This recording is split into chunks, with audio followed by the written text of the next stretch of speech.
Hello, welcome to the August 5th, 2022 Club Cubase live stream. I'm going to do a quick audio test and we'll go ahead and get started in just a moment. Bear with me just for a second here.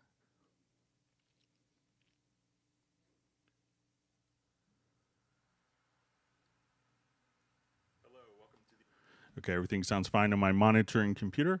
My name is Greg Undo. I work for Yamaha Corporation of America as a product specialist, primarily focusing on Steinberg products, and I'll be the host for the live stream today. If you have not attended a live stream before, how it works is you could just simply ask questions in advance to clubcubase@steinberg.de or simply ask your question in the chat field.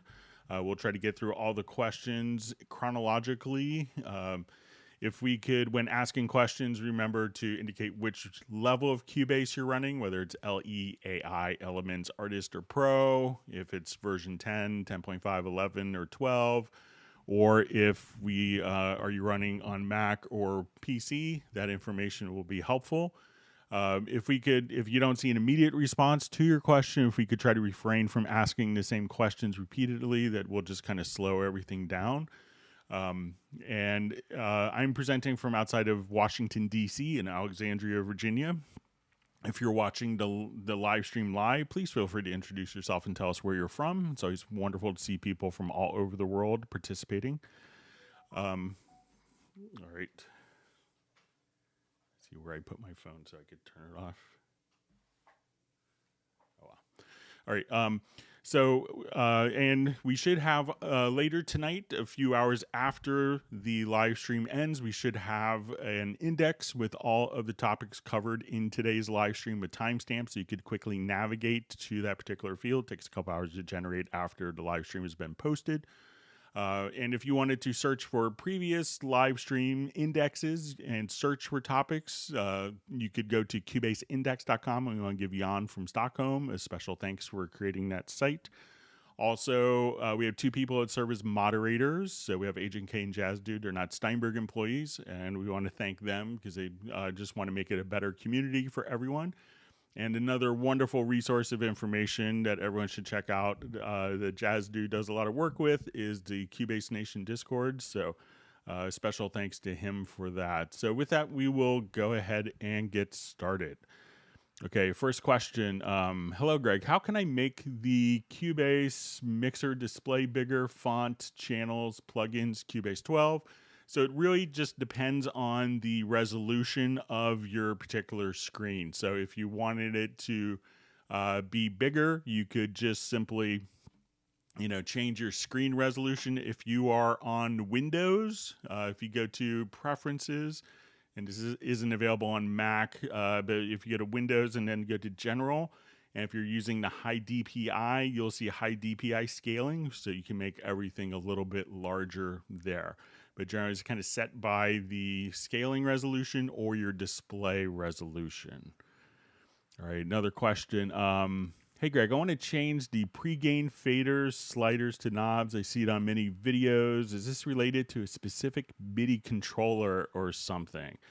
All right, so let's go ahead and take a look. So let's come over here to our channel settings. So we see kind of sliders here, and I believe all we have to do is go to the settings cogwheel up at the top here, and then we could choose show controls as knobs, and now we could see knobs for your pre-gain and all of the EQ controls.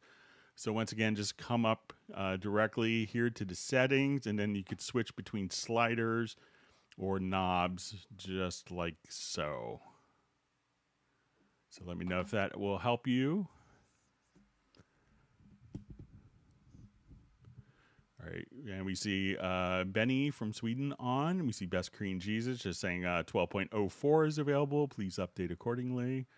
And we have Stefan also checking in from Sweden. We have Badge Deepers from checking in from UK. Glad you could join us, as well as Robbie Bowling from Dallas, Texas. We see CubaseIndex.com. That's Jan from Stockholm. All right, and we have John Costigan from checking out in from Kenosha, Wisconsin. We hope all your outdoor plumbing work is completed and done so you have safe water to drink, John. All right. All right, so we have a question. If I have a stereo track and point that to a mono FX bus to a stereo out with external outboard mono EQ loaded on it, will this process the whole signal, or should I process the left and right sides? So let me go ahead. I'll just kind of process this to like a mono reverb. So I think it would be kind of treated the same way. So let's say if I just wanted to come over to our, I'll add an effects channel to this particular one, and let's make it a mono reverence here. So let's say as we would play, and I'll just find a quick plate. Sorry, wrong.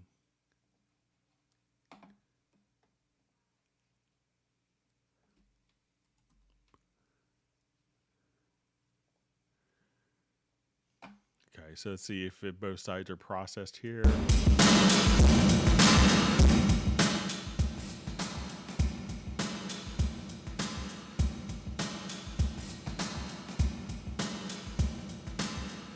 All right, so if we wanted to just isolate the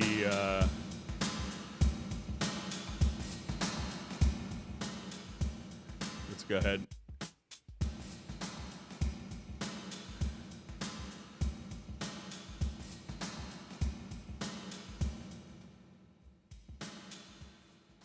So look, it seems like we're hearing it in both channels. So you could always route it to like a mono group, or if we have kind of like your mono effects end here, then just try to run the insert, and I think it may sum it. So give that a shot. And let me just, so if you want to do it to an external EQ, so let's say if we were running it to a insert, so one thing to be aware of is if we come over here, so let's say if we do an insert here, and let's say I just want to put like a software EQ, so let's say just like graphic EQ, and if we go, let's say to this particular channel, and then we go to the routing, that here we could see that it's going to be, looks like, you know, both channels will just be summed in mono, but you could also split it. If you go to the routing editor, if it's stereo, you could split it to different tracks, but it looks like both will get processed. So, but I don't have an external EQ to try it with handy, but I think you'll be able to hear out of both speakers, but you won't have different sources in left and right channels.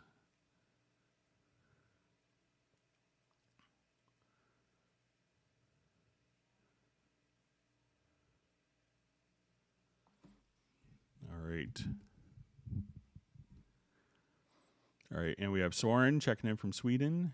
All right, so we have a question from Jose Antonio Gaza. Is there a way to make folders work as a group track? So, you know, the folders can contain more than just audio or MIDI tracks. You know, they could contain, you know, other sources. It could be a chord track. It could be a you know, a tempo track, a signature track can all be within folders. The one thing that you could do if you wanted to take a number of tracks here, so let's say I currently have these in a folder, I'm going to take them out of the folder, is there's a macro. So if I wanted to do this, let's go to edit. And this is a standard macro, and your macro list will look much smaller than mine. But there's a macro that just says selected tracks to new folder and add group channel. So we'll just say this. And now everything will be added to a folder and a group channel within that particular folder. But again, folders, you know, can contain, you know, multiple elements that don't pass audio. So that's why there's, you know, like, you may not make sense to have, you know, a group track, which is kind of processing audio if it's not doing anything with, tempo, or an arranger track or a transpose track, which can all be kind of within a folder. But if you wanted to kind of treat both of them at the same time, again, just come over to edit, to macros, and you could say selected tracks to new folder and add group channel. And that way you kind of get the best of both worlds.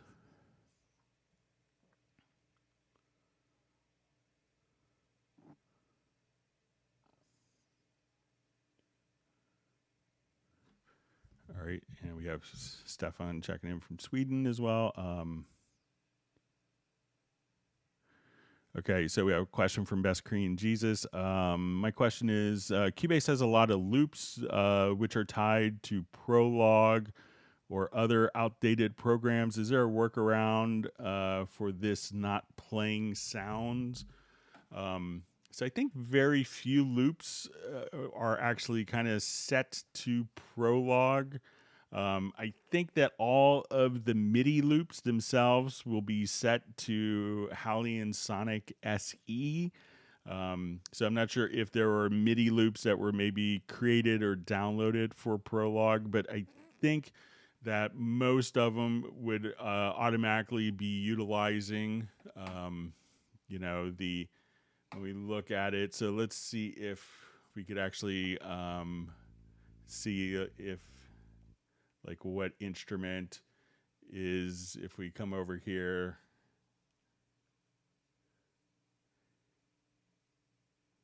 If there's a...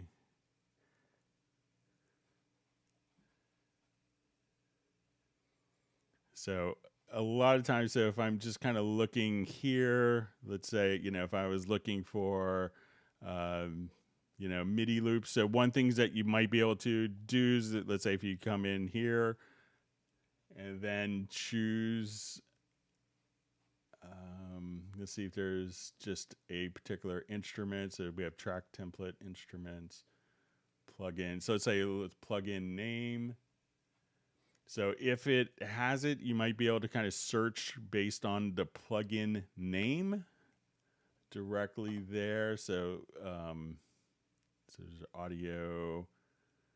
So, but, check that. But I don't think that there are many that were actually set up. And if you have some that you want to email me the exact list, but obviously with Prologue, and I think Prologue will be a subset of Retrolog, so you might be able to, get the same type of sound with that. But I don't know of a lot of loops that were specifically done for Prologue. I think most of the time they're kind of generically done with Halion Sonic SE, so it's available in all versions of Cubase.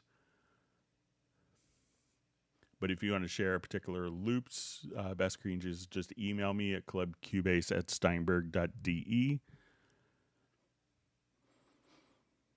All right, so we see MCS Studios checking in from Australia. Thanks for joining us.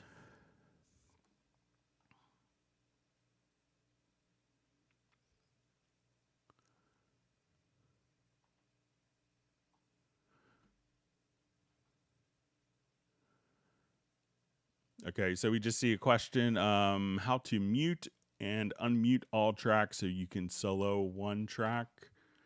Okay, so let's say if I'll just open up a different project here.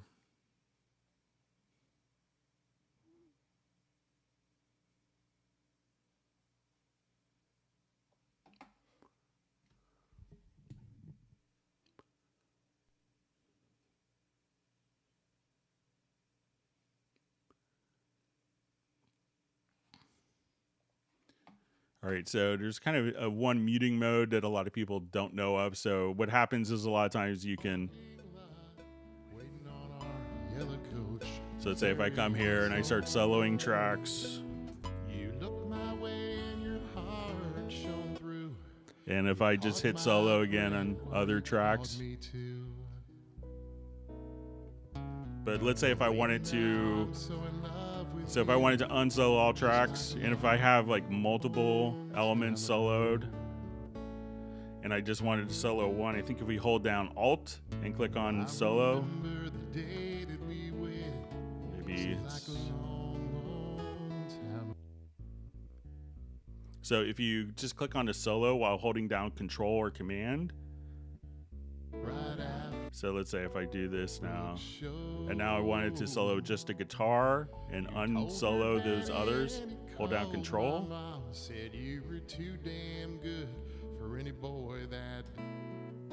And then you could just simply unsolo that track and take the other tracks out of solo.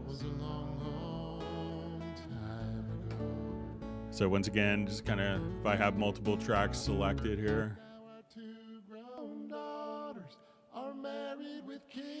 And now I just want to hear the guitar, hold down Control or Command and click on the solo. And then if you have multiple tracks that are set to solo here, you could also at the top just choose to unsolo everything. But if you wanted to proactively, as you want to solo one particular track, have everything muted, whether it is in solo or not muted, just hold down the Control or Command key. So let me know if that makes sense, if that's what you want to accomplish.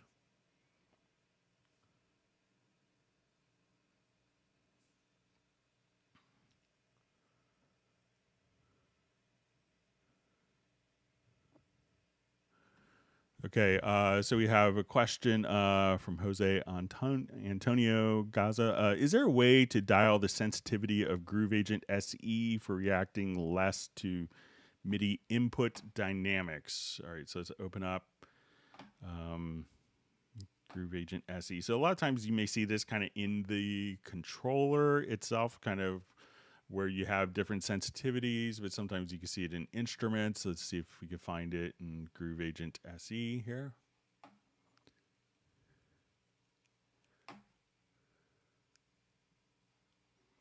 All right, so let me just come over here. I'll load a kit.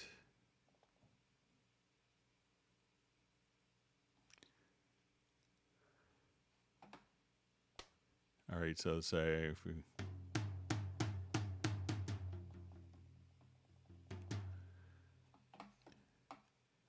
Okay, so let's come over to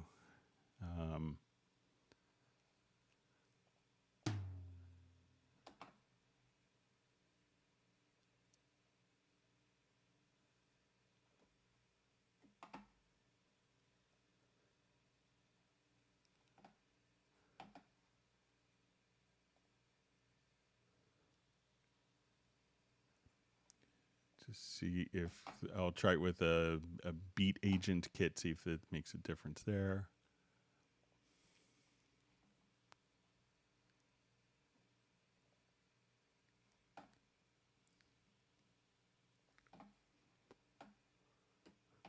Okay, so if it's a beat agent kit, we could just kind of come over here, and I think that if we go,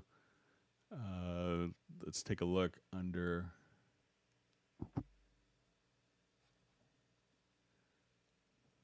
So you could, choose what velocity layers here that it's actually set to.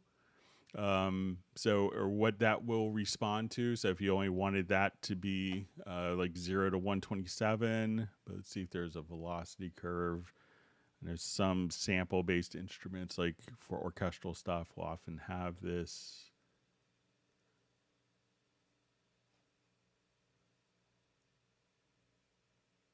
Okay, if you come over here to the amplifier section, you could also, I think if we come here, we could adjust maybe the velocity contour here. So look, when you select the pad, go to Edit, and under Amplifier, that you could adjust kind of the velocity sensitivity. But most controllers, and especially electronic drum stuff, will have velocity curves built in to the controller itself.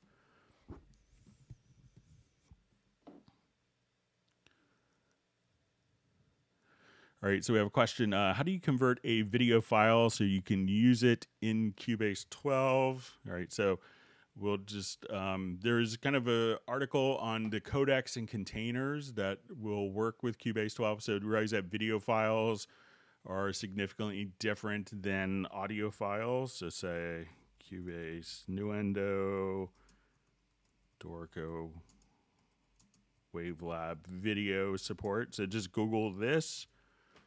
And then there's this Help Center article. So as soon as you Google that, of which codecs and which containers and supported video file format. So some people go, oh, I have an MP4 file.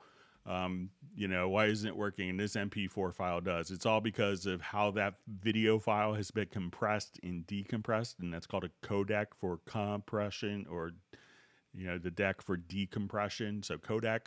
And so there could be 1,000 different MP4. We could think of it as a container file. But there could be, all sorts of different codecs that are designed to work with that. So just refer to this, and there's a number of freeware video utilities. I think a lot of people use Handbrake or even DaVinci Resolve just to convert it if necessary.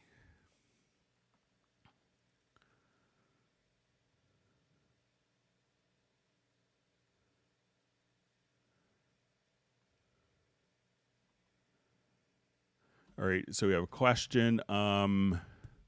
Is there a way to see in the EQ section a post-fader look instead of a pre-fader representation?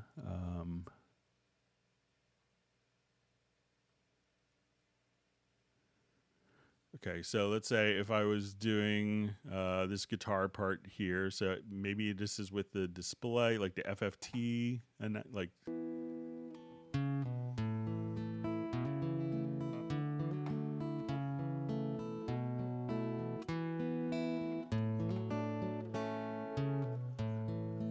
So just make sure.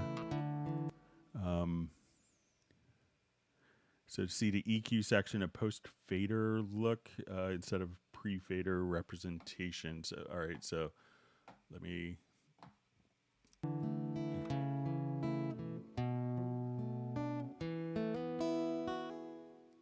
So I think it's just how it's, how the input signal is here. So, but if we come over here, let me just rewind.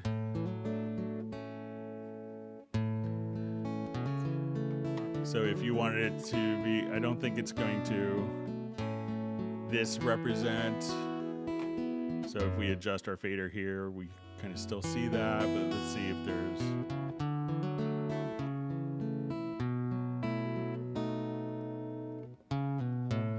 So I think, it's kind of more intended. Now we can see kind of the result of EQ changes here dynamically, but I think it's still going to be pre-fader,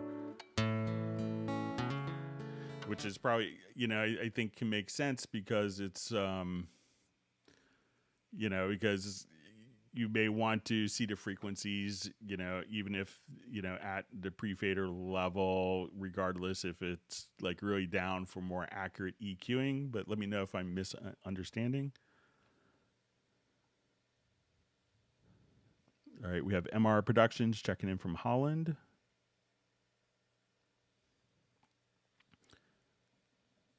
All right, so we see that the switching to changing EQs to knobs was helpful earlier. All right, wonderful to see Kerwin Young.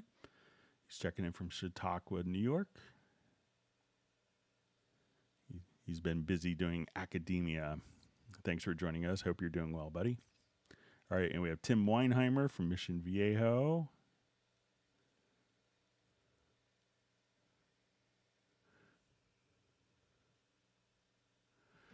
All right, so we see, how come when I monitor and record, it's quieter, but on playback, it's louder? Is there any way to keep it consistent? So it could be, as you're monitoring, so depending on, it could really depend on as you're recording, if you're, recording with direct monitoring enabled. So if you come over here, so let's say we go to your studio setup and we select your audio interface here and we enable direct monitoring, that's going to basically pass the signal directly from your inputs to your outputs. And if you have plugins or if you have gain on the channel, that's not going to take effect. So, and then when you play it back, since it's not being recorded, it will then play back through the channel, but not when actually recording. So it could be that you have direct monitoring turned on and that you have plugins or EQ or a fader up on that particular channel, and that creates the volume discrepancy. So check to see if you disable direct monitoring, and sometimes you do it in the control panel for your audio interface, and sometimes you could do it, most of the time you could do it directly again from your studio menu to studio setup and selecting the audio interface and doing it there, probably in 95% of interfaces. So give that a try. And that could create a volume discrepancy for tracking versus playback.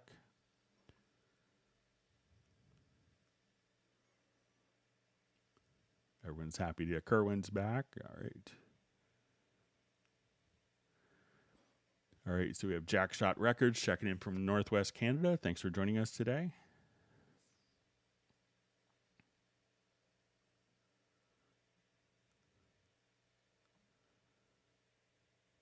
All right, so I see just a question from Andhel, but I think it's in German, so I kind of make out something about Cubase 12 and Control Room. But maybe if you could ask in English, or if I know maybe Jazz Dude is multilingual and lives in Germany, so maybe he could help. So maybe if someone could translate for me. Okay, I see Jazz Dude's done it. All right, I'll get to that in just a second. Okay, so we have a question. Hello, Greg. I upgraded from 11 to 12 Cubase 2 days ago. Everything seems to be working, but the meters work with a delay. Check to see if, there's probably going to be, if you go to a delay could be caused by the actual like plugins that are being utilized. One quick way to test it is just to click here in Cubase 12, the lower left-hand corner. You'll see this constrained delay compensation. And if you do that, that will turn off plugins that are causing latency. So if the delay goes away when you do that, then it's probably going to be because of a particular plugin that has a lot of latency or processing. So one way to do that, if we go to the mixer and you hit F3, we could click on the little setup window, and there's a little thing called channel latency. And here we could see the latency of every single channel right here. So we can say, okay, we have multi-band compressor, so we're going to have latency. So all these will cause the delay, can cause the delay in that. And also if you have plugins on the control room for monitoring or room correction, headphone correction, those can also cause delay. So try turning this off first, and then look in the mixer, and you can just go to the full screen mixer, and here we can see, again, we go to the setup window, the channel latency, and at this point you could just see what the latency is on every channel. If you have multiple plugins, when you click here, it will show you the latency for each particular plugin. So I just kind of click here if you have and so you could get a sense of what could be causing that particular delay. So I think it's going to be related to a particular plugin that's causing that.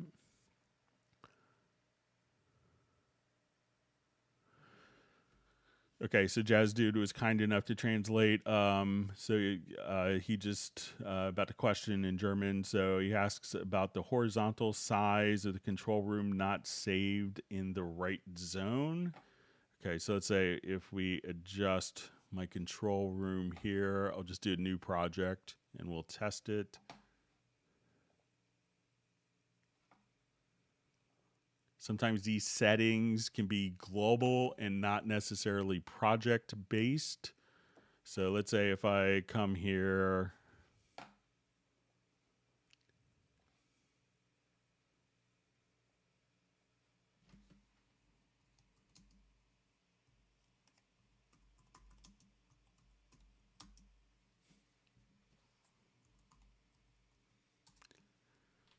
Okay, and now when I close this project, we'll see if it gets recalled. And I will set this back now. So we'll activate the project.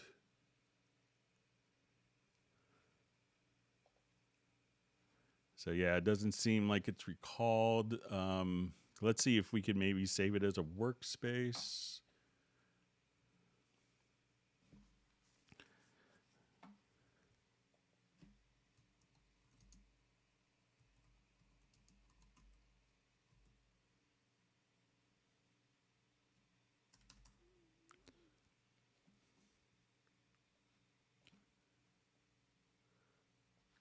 So I'm going to add a, let's say, global. I'll just do project for now.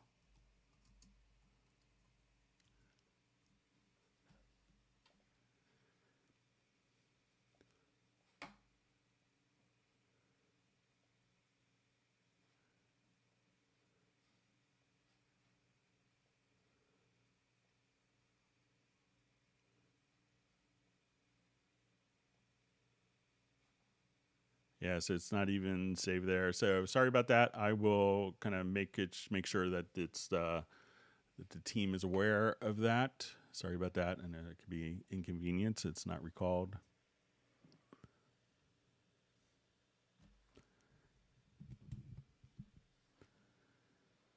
All right, so we have Jonathan checking in from Sundance Studio in the UK. Thanks for joining us.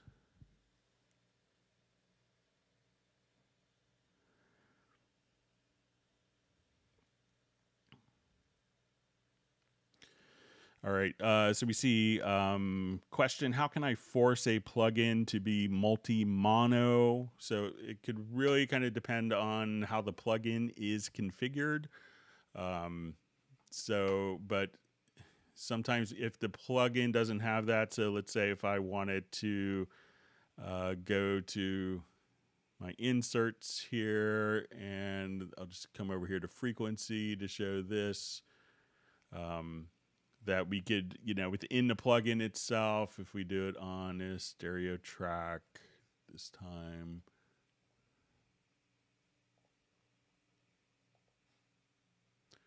so we could say, okay, I want it my left and right to be, handled independently. So sometimes it's up to the plugin to do it. If you, if you wanted to, if your plugin doesn't have that capability, which is a lot of them, we go to the inserts. So let's say I'm on a stereo track and I want it to have a compressor. I just want to add, let's say, 2 compressors.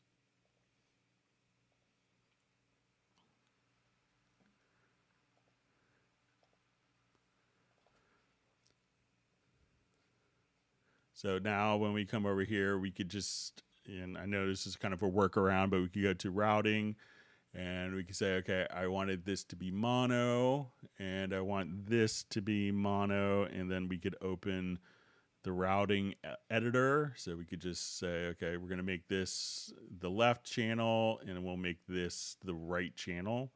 So if your plugins don't have support for that, you could just load 2 different instances and route each one to different, and be able to have the same, same plugin, but 2 different instances independent for the left and right channel.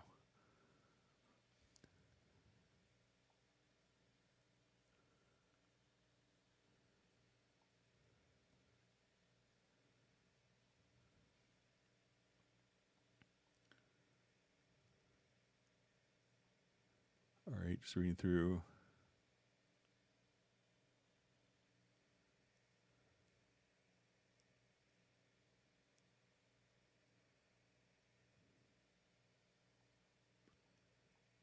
All right, my chat field jumped on me, so just finding back.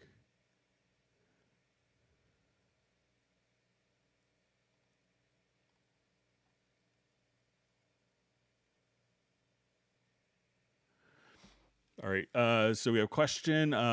Please, can you create the macro to randomize velocity and notes position horizontally and vertical as well at the same time in Logical Editor? All right. So let's go ahead and I will just come here and I'll do some quick composition and we'll make one annoyingly long note and I'll split it up. All right.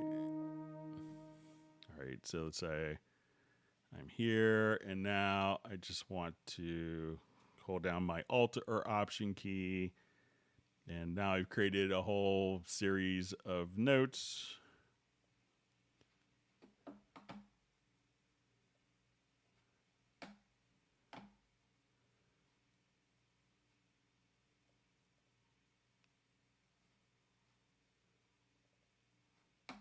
Sorry, let me just do it in this part here. All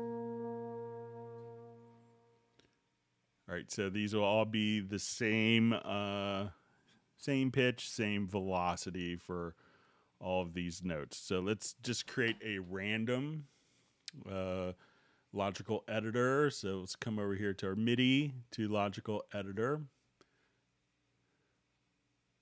Sorry, and I won't open up the presets, but there could be a preset, but it's good. And just create it from scratch. So we'll go to our setup. So we want to say transform as our operation. We're going to say type is equal to notes.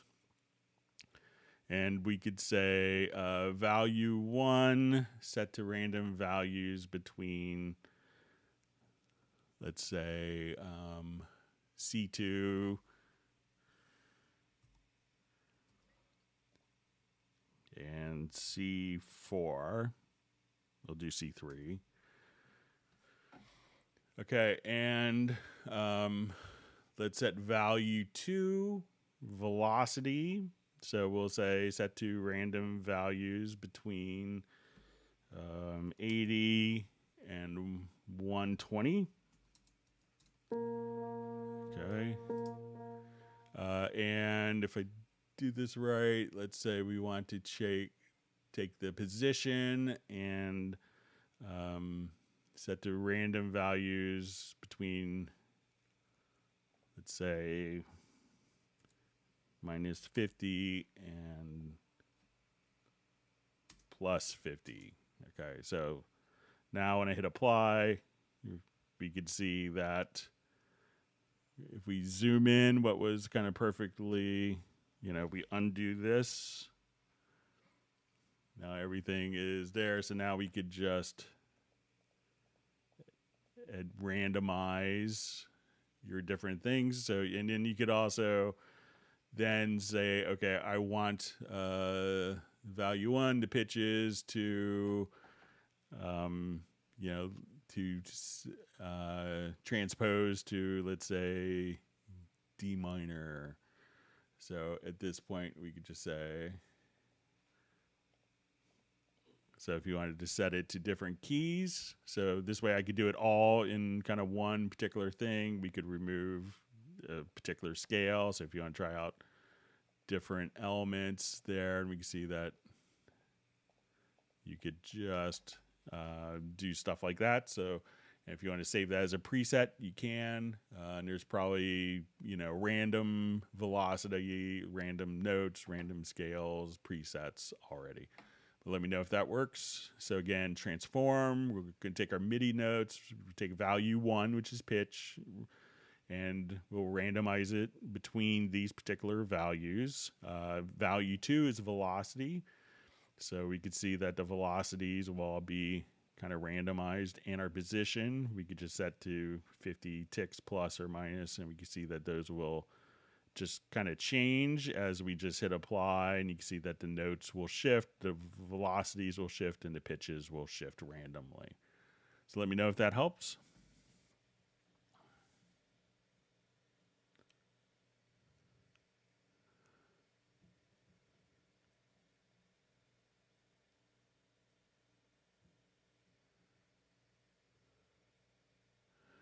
All right, so we see from Sven Isaacson, Steinberg has added a real-time preview for unmixed vocals and spectral layers 1.9. Unfortunately, they forgot to give us a way to turn it off. There's a bypass button, but that setting doesn't stick. All right, so let me...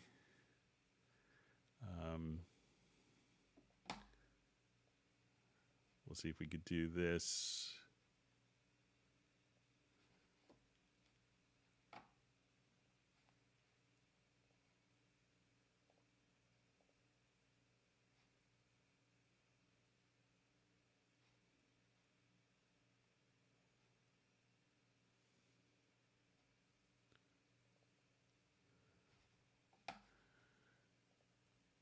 All right, so I just had the full license here, but let's say I'll unmix stems.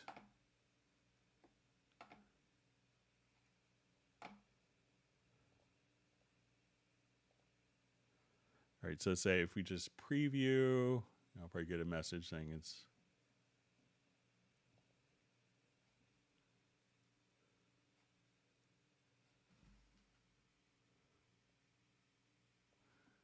I'll just do this. Let me add a track that has some vocals in it that's kind of unmixable here.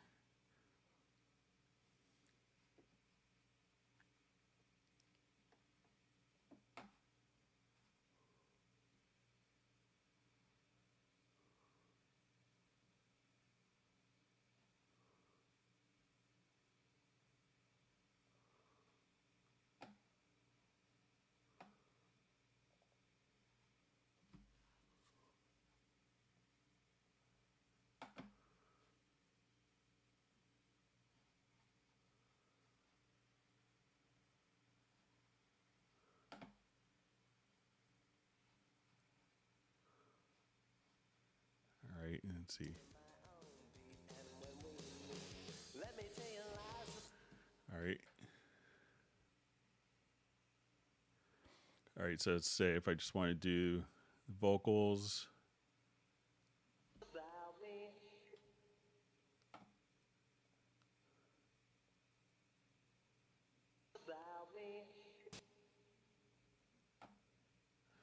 So I've always kind of gotten it's too slow. So I'm not sure if hitting the bypass there. I think, you know, I'm getting my new computer, I think, next week, and I could see if that would handle it. So I see kind of the preview, but let me, I'll just try another preview function and see if there's a way to bypass that. So let me just come over here.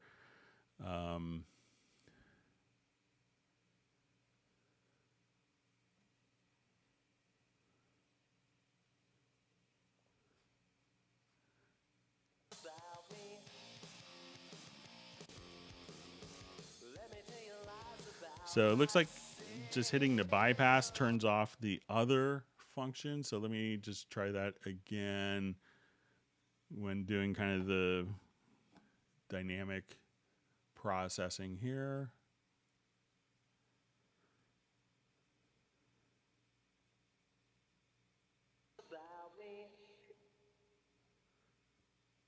So it seems like the bypass, it turned off other functions, but my computer isn't fast enough to kind of do it. So let me know if, I assume you tried that, and I'll just kind of...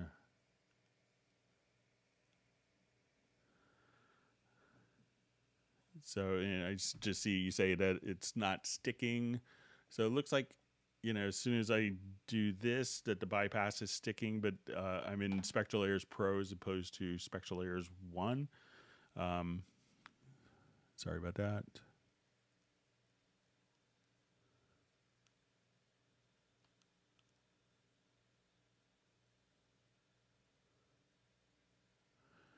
All right, so a question, thanks for these streams. Is there a way to select a portion of a region and clip gaining it down horizontally? So, you know, if you want it to, you know, just come here, you could, at this point, just hit Shift X, and that will create the particular, and that will split for you. You could also just trigger a macro. So let's say if I wanted to I'll show you a macro, and we create a macro. So let's say if you want it down like 3 dB or something like that. So I'll come here to my key commands.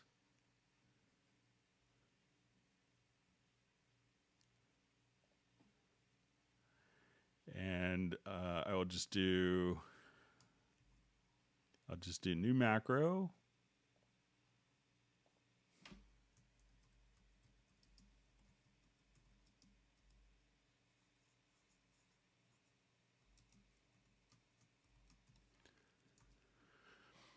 Okay, so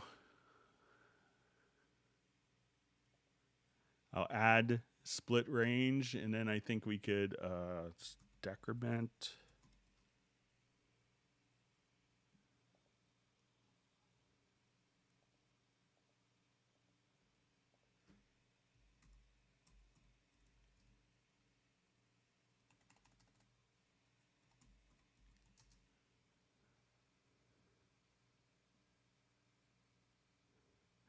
So, and then we choose decrement event volume. This will do it for like 1 dB. So let's say if I just wanted to come here, and I'm just going to add this function 3 times. So now if I wanted to just do that, we could assign a particular keyboard shortcut to that. So I could just say, okay, I want to take this, I select the range, and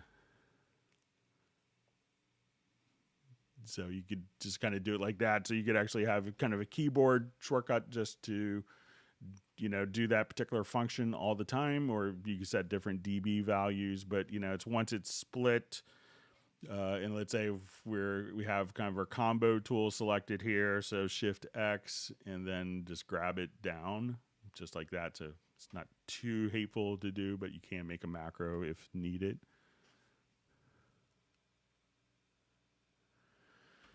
All right. So we just see, love the new logical editor interface and the presets browser of a region, and the presets browser. Where can I find more presets for this power tool? So, generally there's a lot of them available online. So it used to be, like a cryptic folder that people would have to copy particular presets to, but that's not really the case now. So it's much easier. But I'm sure that there's lots of, I usually can just make presets as needed. So I don't necessarily go searching for them. If you want to email me at clubcubase@steinberg.de, I'm happy to share all of my logical editor presets with you. So that should give you a lot. And if there's ones that you don't, but I'm sure that if you go to the Cubase Nation Discord, there's probably all sorts of great logical editors. I usually don't go searching for them myself. I just make them. So.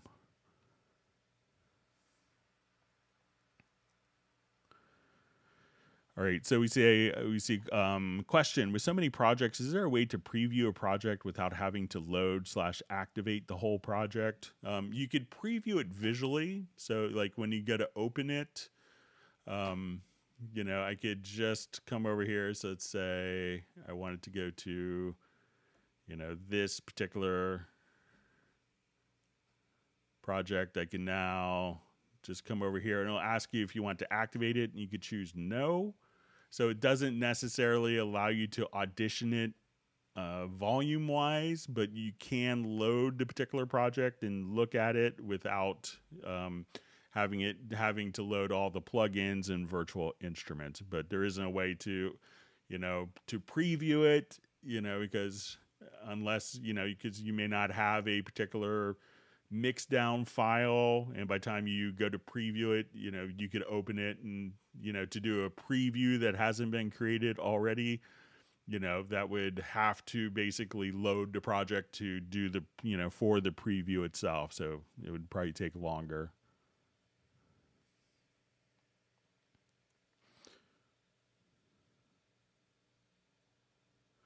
All right, so we have a question from Matt Elston.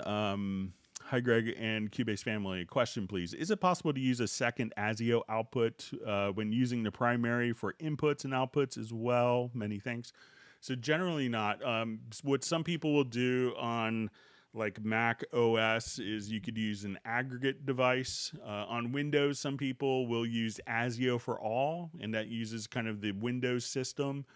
The Windows driver system as kind of an Asio driver, and you could stack multiple audio interfaces. The problem is, and it seems like an easy solution. Oh, I just have, two interfaces. I could use this and I'll use both of them. But, unlike a lot of things like, display monitors or two mice or two MIDI controllers, the audio has to be sample accurate between the two. So if there's no way to sample accurately play the audio back, that gets to be problematic. And the current systems, either through the aggregate device or using the Asio for all, are generally less than satisfying. I think that's a kind way of putting it. And they will compound the latency. So, if you have 10 milliseconds here, 16 milliseconds there, 30 milliseconds there, then you have 56 milliseconds of latency. So that's often problematic. So, think of if you needed to have more inputs and outputs to get an audio interface that has the ability for expansion through like an ADAT interface, like an ADAT digital toss link connection. And then that could give you like another 8 channels at 44.1 or 48K, or 4 channels at 88.2 or 96K for expansion options.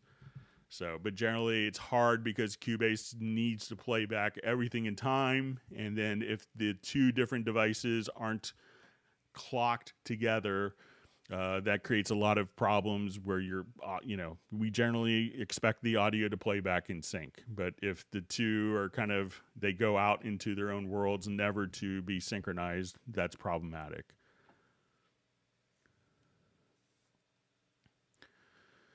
All right, so we see question 2. And also, does the macro of hide show the disable tracks was included with Cubase 12? Can't find it when I'm trying to add it to my MIDI remote. So I don't think it's a part of it. I had submitted it to Steinberg, I think, to see if it could get included. So I'm not sure. I'm not sure if it did. But once you create it, and there's a YouTube video that I did on that recently. You could see on youtube.com/Cubase, but I don't think it's a standard one. I haven't gone through. I know there's lots of great presets. I haven't gone through every single preset again because I usually just kind of make them quickly myself. But I don't think that's like a factory one. But you should be able to create it. And go to the youtube.com/Cubase, and within the last 2 or 3 months, there's kind of a video on showing that. And if not, I could be happy to kind of send you the preset if you want to email me at clubcubase@steinberg.de. All right, we see Razel checking in from Denmark. Thanks for joining us.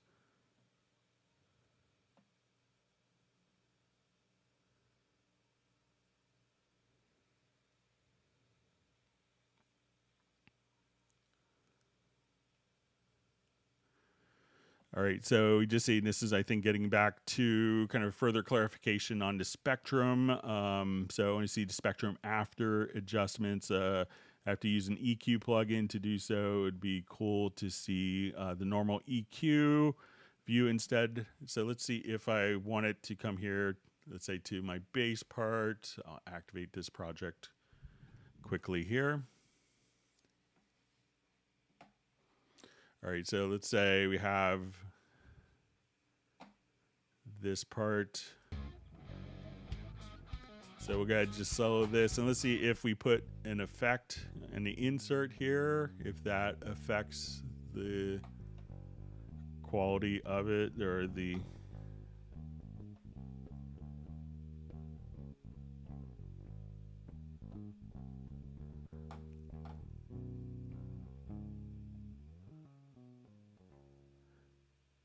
So we can see that, the plugins used will be reflected. So we can see that change there, but just not the fader levels. So if we're kind of using the plugins here as inserts, we could see that. So let me know if that's helpful at all, but it's not necessarily for sends. But, you know, you could probably also just, you know, solo it and use the supervision as well.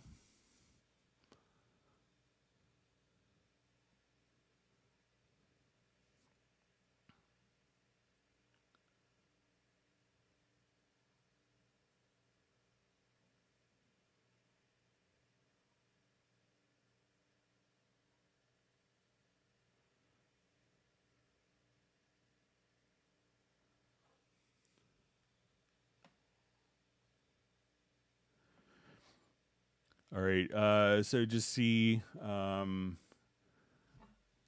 it seems 12.04 outside the MIDI clips and notes look out off of the grid. I'm in Cubase 12.03 and think that we'll skip this update. So I think there is a preference for that. I don't think I've run into that, where let's say if I'm, I'll just jump over to a different project with some MIDI.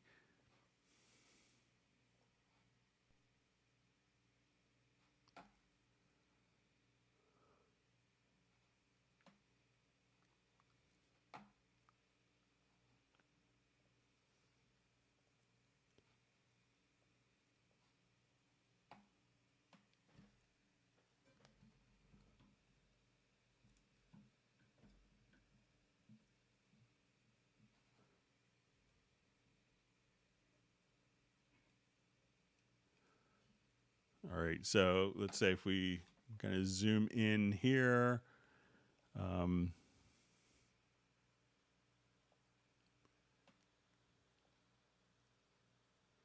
so, but I want to say I read about this, that there's a preference,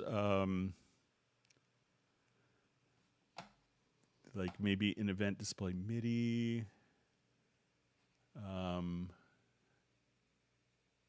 If you set like this here to blocks or something like that, that resolved it like on a Windows platform. So say if I'm, so we're just selling this.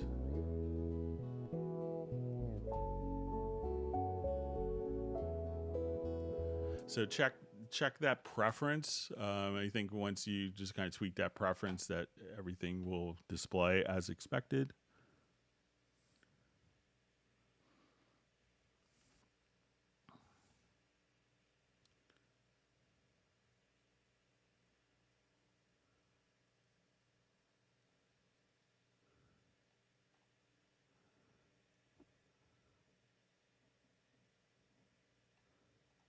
All right, my chat field just jumped on me, so trying to sneak back.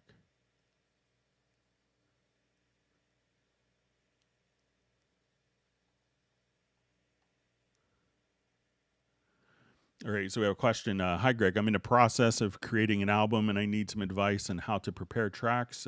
Can provide any pointers on how to go through the last stages of preparing tracks for an album.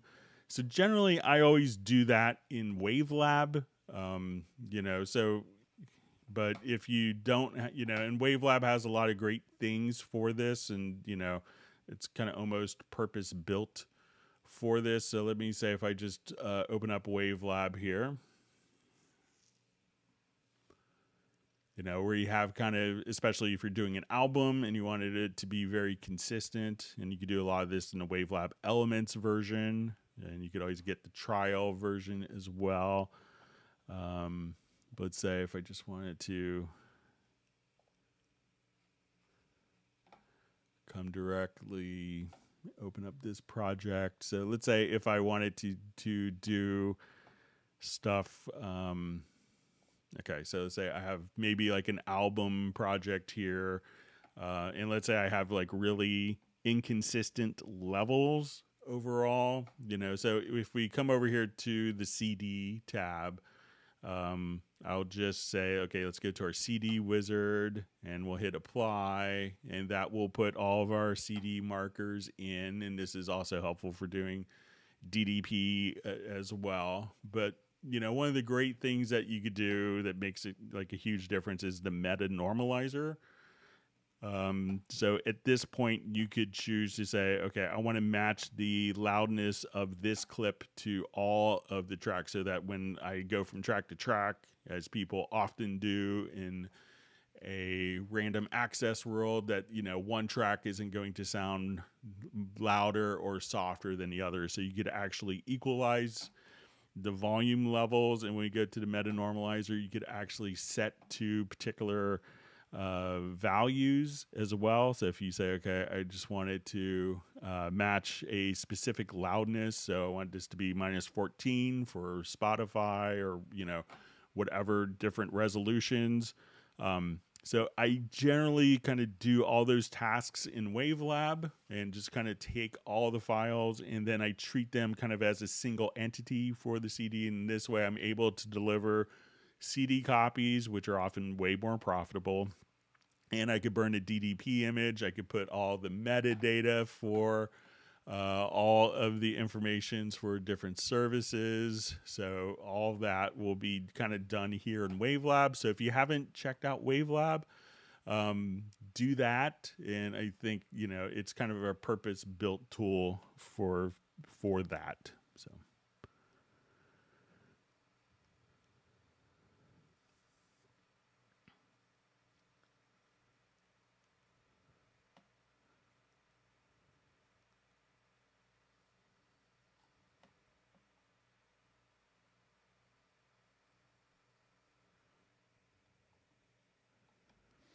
Okay.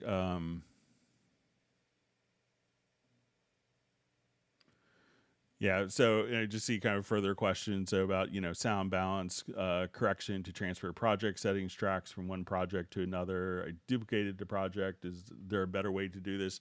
You know, so I would, if, you know, if you're happy with how the mix is, you know, just take all of the files here, you know, for a CD. If you had to do it inside of Cubase, I would do like a new project. And instead of like working at the project level, you know, finish the project and then think of it like, you know, if possible, I want to just import, you know, if I wanted to do all the processing inside of Cubase, I could say I want to import audio files. And let's say, okay, I want to import these files here. I'll hit OK. We'll get asked, do we want to put like the mix down on one particular track, on different tracks, or one track? So I'll say one track. And then, you know, if I wanted like a standard pause between tracks, will be 2 seconds. So if I wanted to mimic that, you could go to edit, and under functions, there's kind of I'll select all the files. I'll hold shift and double click. That will select all my files. And we go to edit to functions. And at this point, we could say, okay, set spacer. I want to set 2 seconds between each track. And then try to think of it at this point as, you know, I'm happy with my mix, because it's really easy to get into a rabbit hole of, you know, having multiple projects, you know, so do your mix down. You could always open up the project later if you need to do a tweak. And at that point, you could just, you know, equalize the levels here. If I wanted to take all of these and say, okay, I want these all to go to processes. And we could just say, okay, I want to normalize these to, you know, -14 LUFS, you know, or let's say -23 LUFS, and it'll just do the processing for me here directly in Wavelab or in Cubase as well. So a different approach. But, you know, check out the trial version of Wavelab if you don't have it. I think it gives you 30 days. And it's a wonderful tool for kind of taking that next step and, you know, creating kind of the homogeneous nature that you often want in kind of an album project.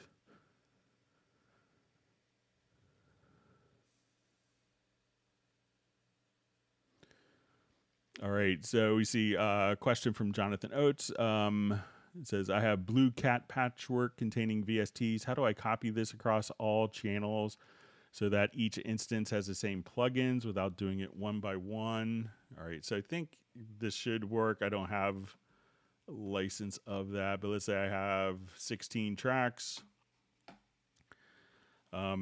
If we come over to the top left of the lower zone mixer, we could activate Q-Link, and let's click on our inserts. So I will just say, okay, I want on all of these tracks, I'm going to select these tracks here, 1 through 16. And now that I have Q-Link active, if I wanted to, at this point, just say, okay, I wanted to add a particular, EQ to all of those particular tracks, it will, once we're in our particular, once we have these tracks selected and Quick Link is enabled, I could just come over and just load that up. And let's see if I made the change on one of them. And I go to open up another instance of it. And even if I wanted to make the change here on this one, I close that since it's still in Q-Link, that all these changes that I make on one would be applied to all of the other channels. So Q-Link, and you could also hold down Alt or Option plus Shift to turn that on or off. So that'll be your friend. So give that a try. Let me know if it works.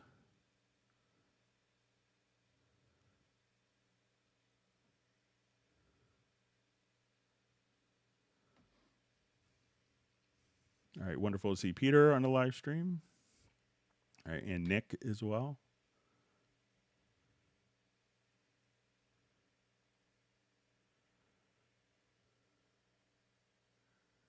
All right, so Peter can't stay for the whole live stream. I just want to wish everyone a happy and awesome weekend. Thanks. Now, if you can't stay for the whole time, you just have to hit the like button.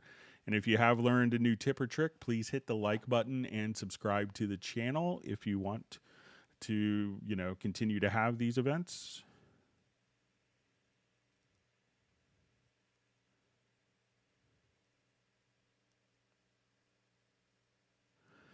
Okay, so we have a question. Group editing live drums. Which is better, slice and move or the new warping features to the grid? It could really depend on the particular, performance. So if it's just like one drum fill that was bad, then I may just do the quick, project window audio warping. If you find that the performance is just consistently bad and out of time where, you would have to do like 100 things manually, that's when I would do the slice and do the quantizing there. You also have the option in the drum editor to do, audio warping there. So I would say if it's just like one or two little things that you want to tweak in a performance, I would manually do it. But if the whole performance is just kind of off, at that point, that's when I would consider, doing the slices and doing kind of the manual quantizing globally.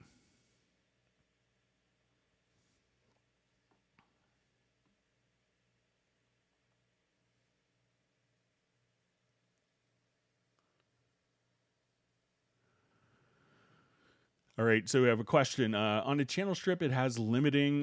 Can you explain the difference and how to use it? Also, does it run laptop CPU hard using stock Cubase plugins? So I think generally most people consider the stock Cubase plugins to be very efficient and of high quality as well. So let's come here and just say, if I wanted to run the limiter, so, as we would go to any track in Cubase and we open up the channel just like on a large format console, if you have a big SSL, Neve, API, Harrison, here we could say, okay, we want it to have a noise gate. We want a compressor on every channel. We want it EQ. We want maybe a de-esser. We want, most consoles won't have an analog component or they won't have a limiter. So let's say if I just wanted to come here to the limiter section and I'll just bypass these.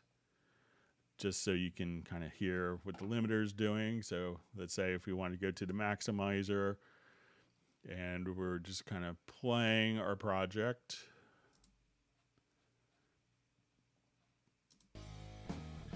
So I'm just on my master channel. So if I needed to just come over here.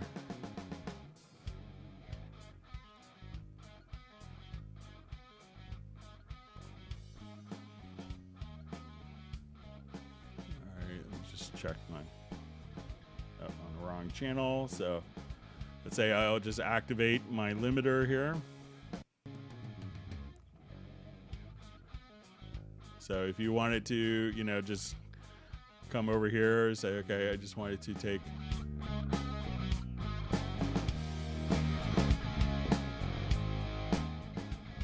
you know, or if you wanted to run it through like a maximizer. So you could do this on every single channel if you wanted to.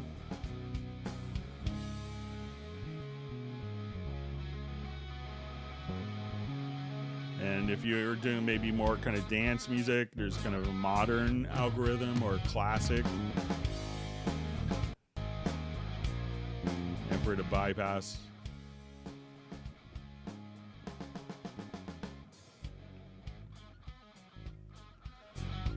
So, you know, we have kind of, you know, just to kind of the typical flow, instead of having to access, you know, in every single channel, multiple plugins, we could just do it directly here in the channel strip. And it's really just kind of, you know, analogous to, you know, many large format consoles, when we could change the signal flow order if we wanted to, if we wanted this before inserts or after inserts. So it gets to be incredibly powerful.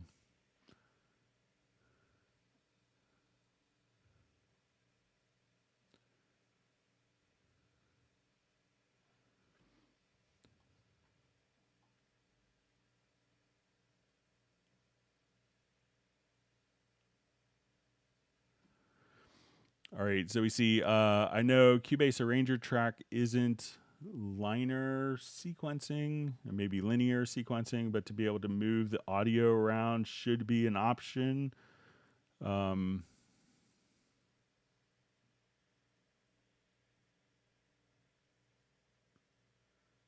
Okay, so you know, you know, maybe if this is kind of just indicating that the, you know, but the Arranger track does work with audio as well. So I'll just kind of show an example of that.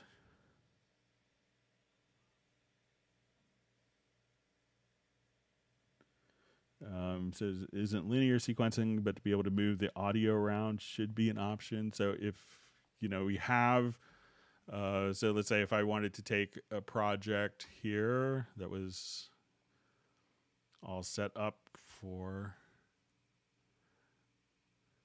you know, so let's say if I wanted to activate,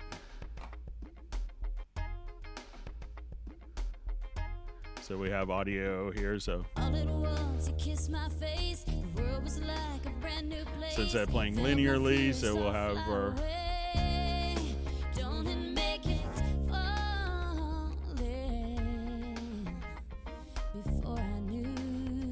and we'll see that now it'll jump. All at once you kissed my face, the world was like a brand new place, felt my fears all fly away. Don't it make it feel good? So if you're wondering if it, you know, if it works with audio, or if you didn't think it worked with audio, so it works with any tracks. But let me know if I'm misunderstanding Robert.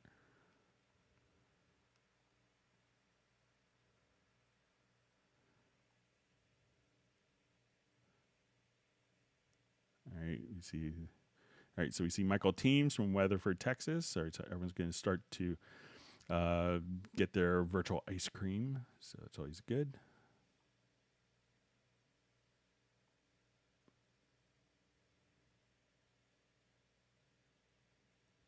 All right, you see Jazz Dude's making progress with the spammers.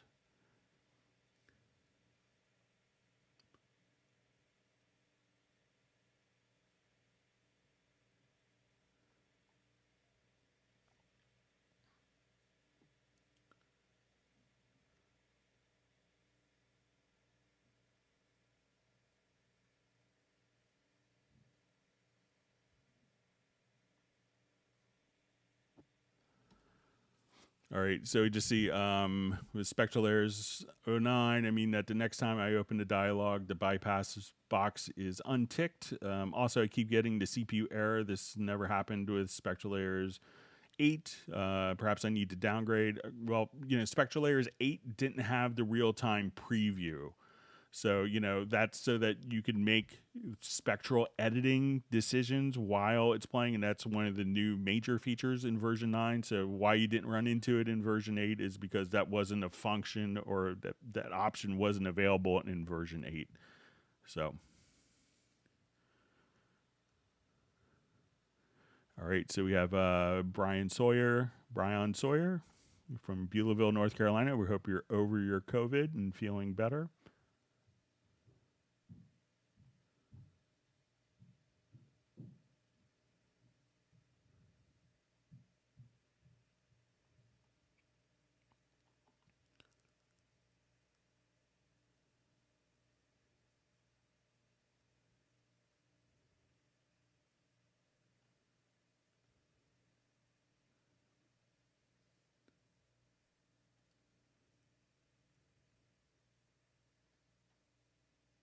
All right.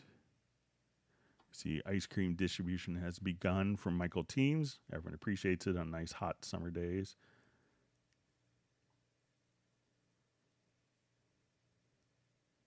All right.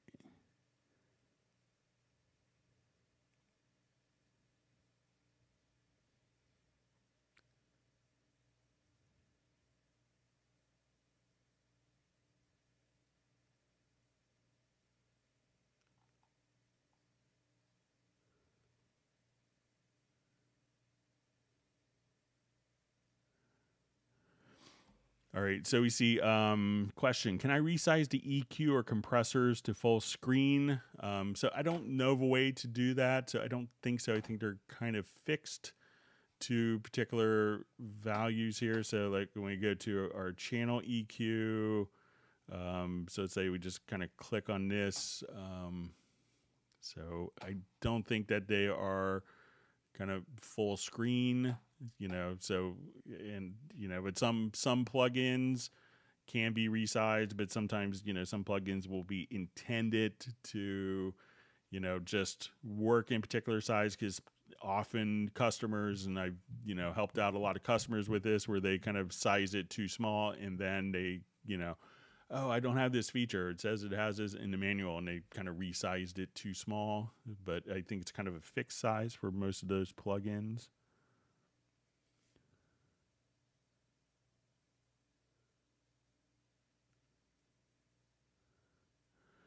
Okay, so we have a question. So newbie with Cubase Pro 12 and recording. How do I use my Ketron SD7 keyboard as my MIDI controller, and I'm able to use my Ketron sounds on Cubase?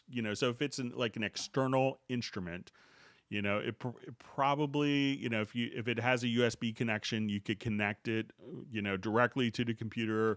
And as long as it's recognized by Mac or Windows operating systems, once it's recognized by the operating system, you'll see it available as an input. If we look at the inputs tab, you'll see your your MIDI keyboard should be listed there. Now, generally, we can accept MIDI information, and then if we want it to go back out, send MIDI out to the keyboard, we would make sure that the output port is set to the Ketron, or I'm sorry if I'm mispronouncing that. So then the MIDI is coming in, the MIDI is going out to the keyboard. Now the keyboard, if it has internal sounds on the keyboard, is generating those sounds. Many times people will run those into a mixer so that they could hear those sounds, but those sounds are being generated outside of the software in the keyboard. So you may have to connect it to a mixer to hear the external sounds. Now, if you have an audio interface with two inputs that are free, we could go to, and you have like Cubase Pro, you could go to external instruments. And what we could do is we could add an external instrument and say, okay, we want to call it our Ketron. Okay. And what we want to do at this point is tell it what inputs it is connected into the audio interface. So once we've done that, we could now come over, add a track. We can add an instrument track. You'll see under external plugins, you could just see that keyboard listed there. And what that's doing is basically bringing the audio out of your device to the input of Cubase, so that Cubase knows that the sound is coming in, and everything could go, directly into your audio interface. But once the keyboard, the SD7 is, generating the sounds, you have to get the audio out of the keyboard to a mixer or to inputs on your audio interface, so that it's kind of, you could hear the sounds being generated from the SD7 itself.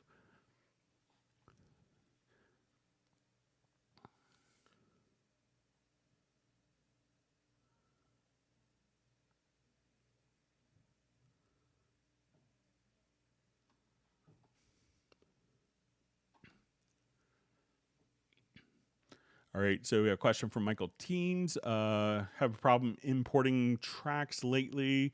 The .cpr file shows up in the flash drive, but when Cubase tries to import from the flash drive, the file does not show up in the import window. Help. So make sure that when you're importing the tracks from the project, so if you just saved the actual Cubase project file, and we go to import tracks from project, it's basically going to be referencing. So let's say if I wanted to jump to this particular project. All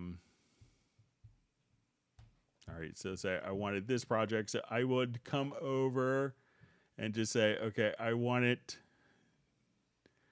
to look at this particular project. So if it's going to be audio files, it's going to probably look into the audio file folder within the project folder for that. So make sure that you've copied the project folder and that you're opening up the files from there. So if it's just, if you're trying to import the audio files and you just have only the .cpr file, just the Cubase project, then they probably, when you go to import it, it's looking in that particular folder. And if they're not there on the flash drive, then at that point, it may not import. So make sure that you have like the whole project folder. So one safe way of doing this, Michael, is to go to your file menu to back up project and back up the project to and choose the USB flash drive as the backup folder. And then everything, all the files for edits and audio will all be on that particular folder for you.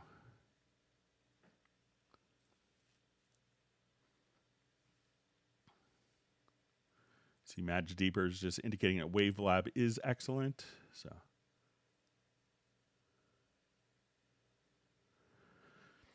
all right, so we have Sing It Slow from Maryland. It says, have a question. Can I use my CC121 controller to control third-party synthesizer plugins?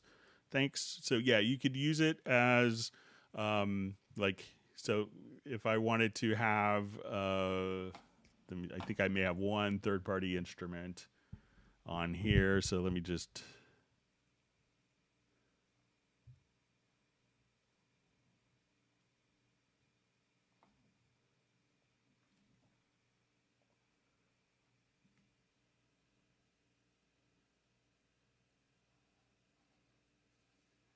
All right, so if I wanted to come here, so say I'll just drag this instrument in, and then, we could have quick controls. So at this point, if you hit the, you have the 12 rotary encoders for the EQ, you have 4 knobs. And then if you hit the 2 buttons below those 4 knobs together, that will turn your controller, your CC121, the top knob into the first 4 quick controls, the bottom into the second quick controls. So that way you could use these for quick controls in any particular parameter. You could just kind of, come over and, you know, just have that particular parameter assigned to it. Also, with the AI knob, anything that you hover over in a particular plugin, you know, you can just, you know, come right over here. Don't really know this plugin.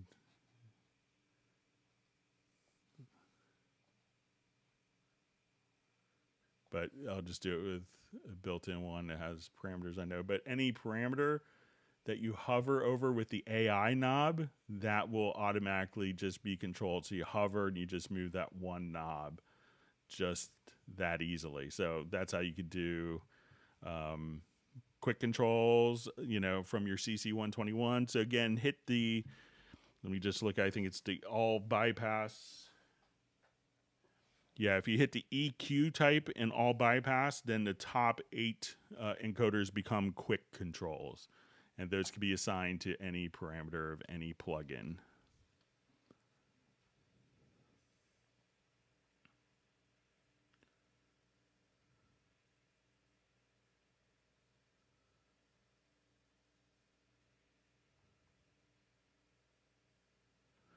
All right. All right. So we have a question. Can you explain how the arranger track works? Okay. Okay, so what we have, you know, we have an arranger track. So let's say we have a song, and we have many artists who may have to, you know, come up, and you probably see lots of commercials that are 15 seconds, 30 seconds, 60 seconds, you know, 1 minute, 2 minutes, you know. Okay, we have 5 seconds before you do the preview on YouTube for a sponsored channel, stuff like that. So so many times people need to come up with different arrangements. So we could add what we call an arranger track. And once we have an arranger track, we could define our different sections of a song. So I want this to be the guitar solo.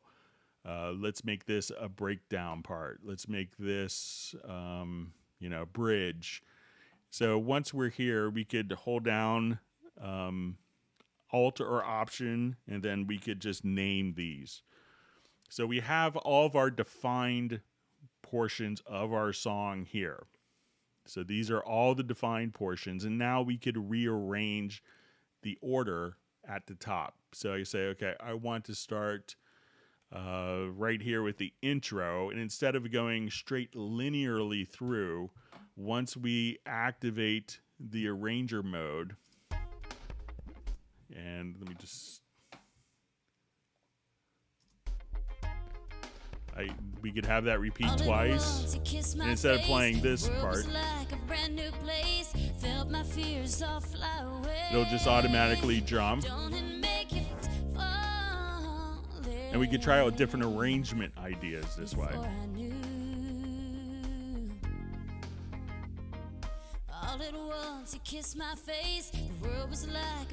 So instead of, again, going straight to this part of the song in a linear fashion,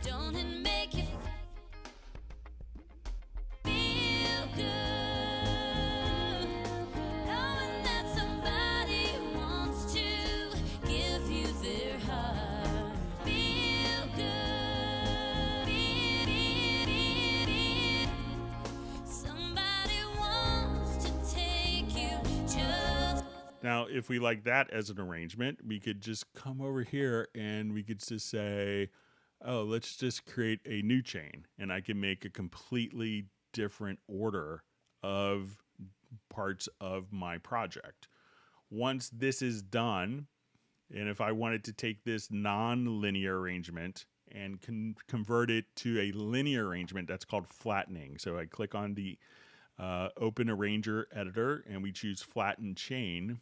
And now that will just take our project that was linear, non-linear, and convert it into linear. So it allows you to experiment with different arrangement ideas quickly and easily. So if you haven't played around with it, it's a really great creative tool.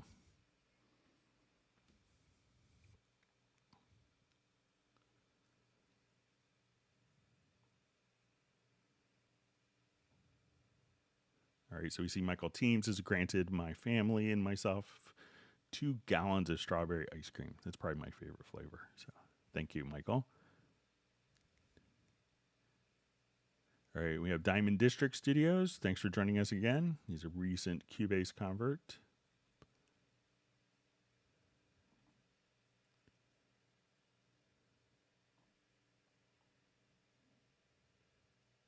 And we're glad that for Diamond District Studios, just saying it's amazing how I'm regularly attending these live hangout sessions. That's great. Hopefully you're learning lots of great tips and tricks. All right, so we see Nick is number 56 as of, I think, 2:13 for hitting the like button. So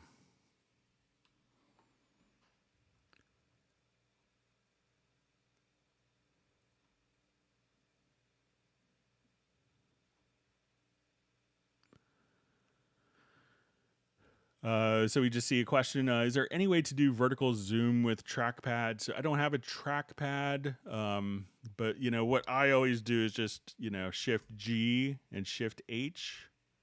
I know that if we hold down, we could zoom horizontally with the scroll wheel, but not on the with holding down Control.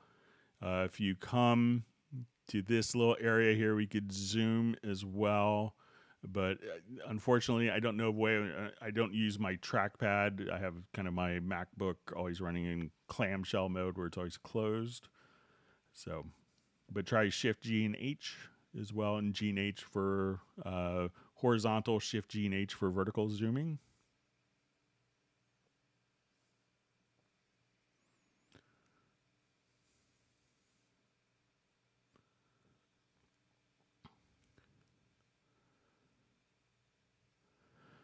Okay, so we see, hi Greg, is there a way to quickly unarm read automation on tracks that have no automation on them? This is for when I accidentally hit the master read automation button, which then arms all the tracks. So I think I've looked for this, but we'll go ahead, I'll take another stab at it. So let's say, okay, we have no automation on this track, and let's say on this track I'll just add some automation.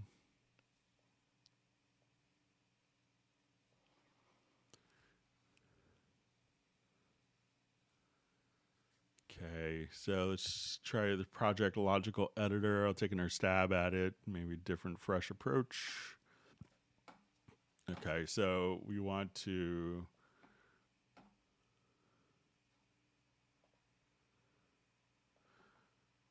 okay, so let's say we want to take media type is equal to automation, and let's say property set to event is empty. So let's see if we could select.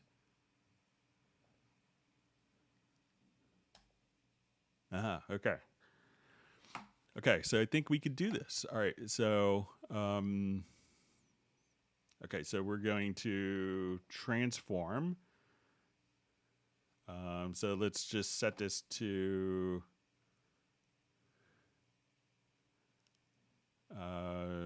read and disable. Okay, so I have automation on multiple tracks.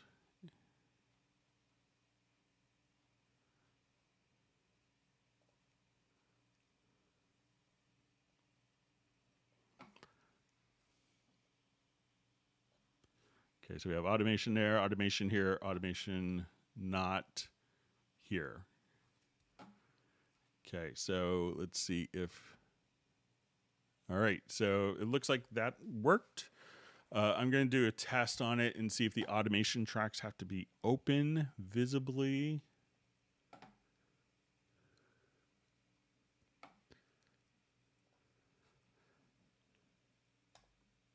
Nope, doesn't look like it. All right, so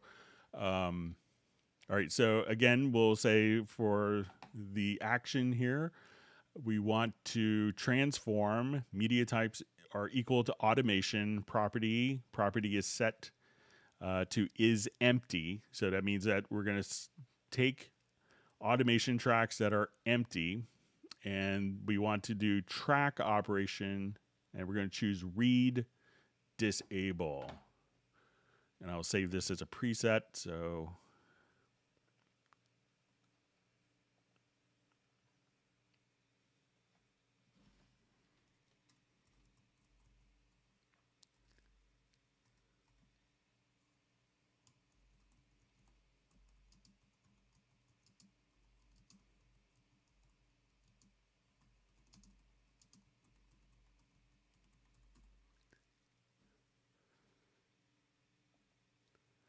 all right, so now we have disable read on tracks with no automation. So again, set to transform, media type is equal to automation.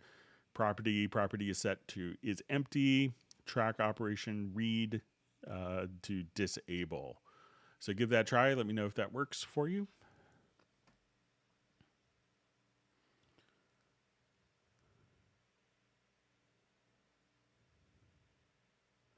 See, kind word from Lucas, just saying thanks for everything you do, Greg. You're the best. Thank you very much. It's very kind of you.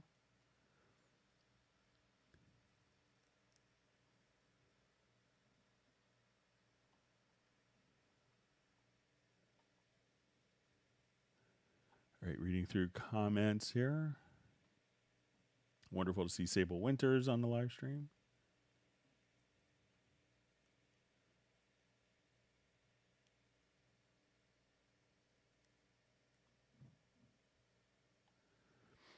All right, so we see Uno Momento had also tested positive for coronavirus. We're glad to hear that it was mild symptoms for you, and we hope that your family has the same and that everyone recovers quickly. I think Michael Team's ice cream donation will help.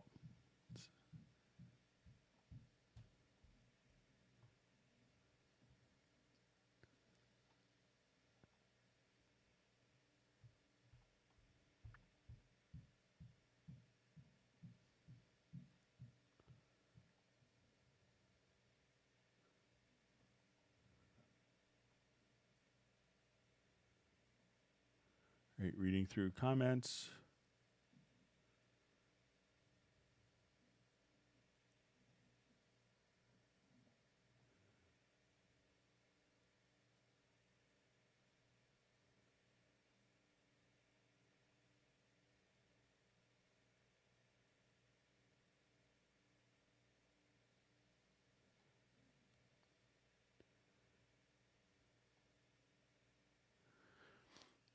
All right, so you just see a question. Hi, can you tell me how to play from last locate position? So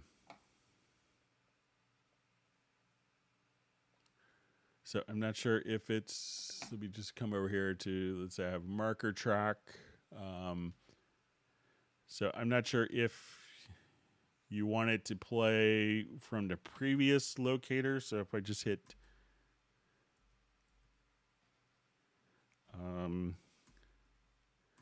so if I hit, we just come here. Let's see if I have anything else.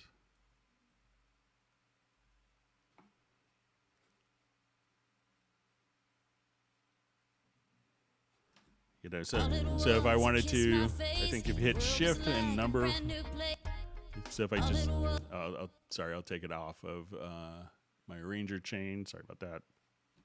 But I think if you just hit, to navigate, if you want to go N, so say I'm on the marker track, you could just hit N and B.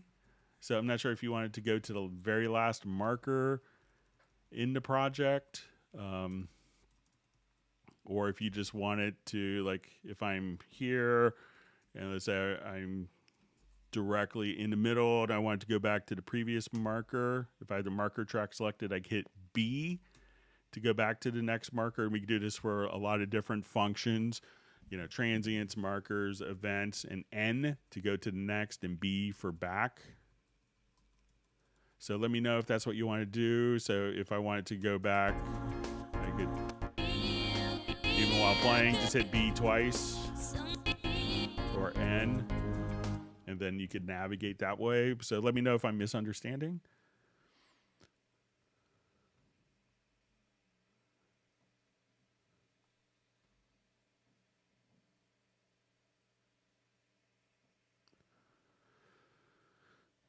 All right. So we have a question from Vicente Vince Music.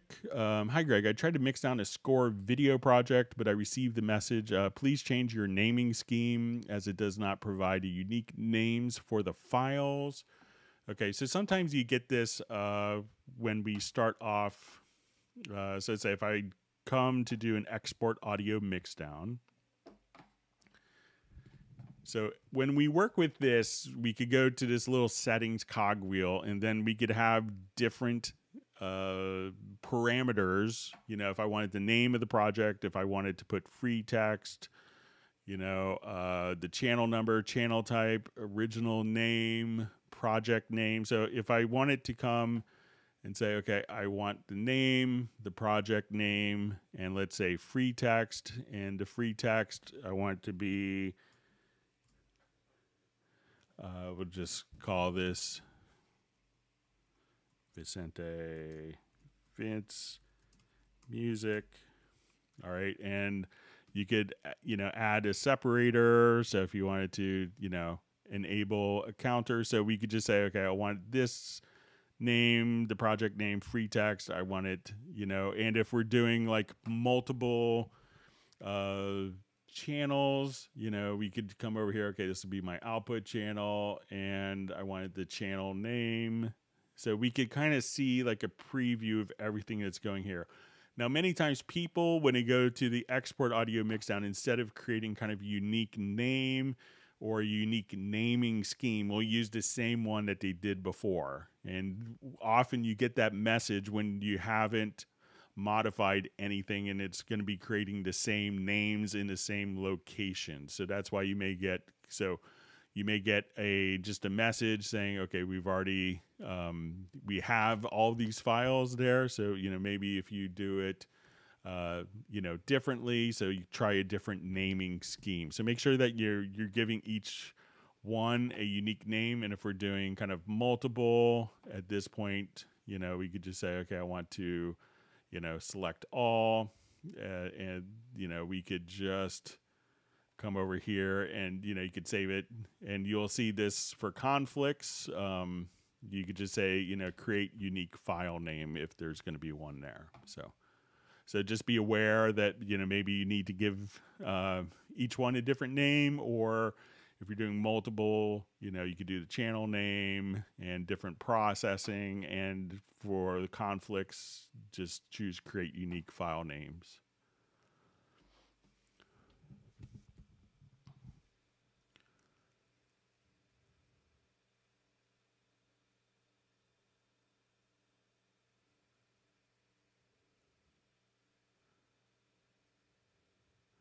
All right, so Michael Teams just says, I always learn something new here when I'm here. Thank you, Greg. You're welcome, Michael.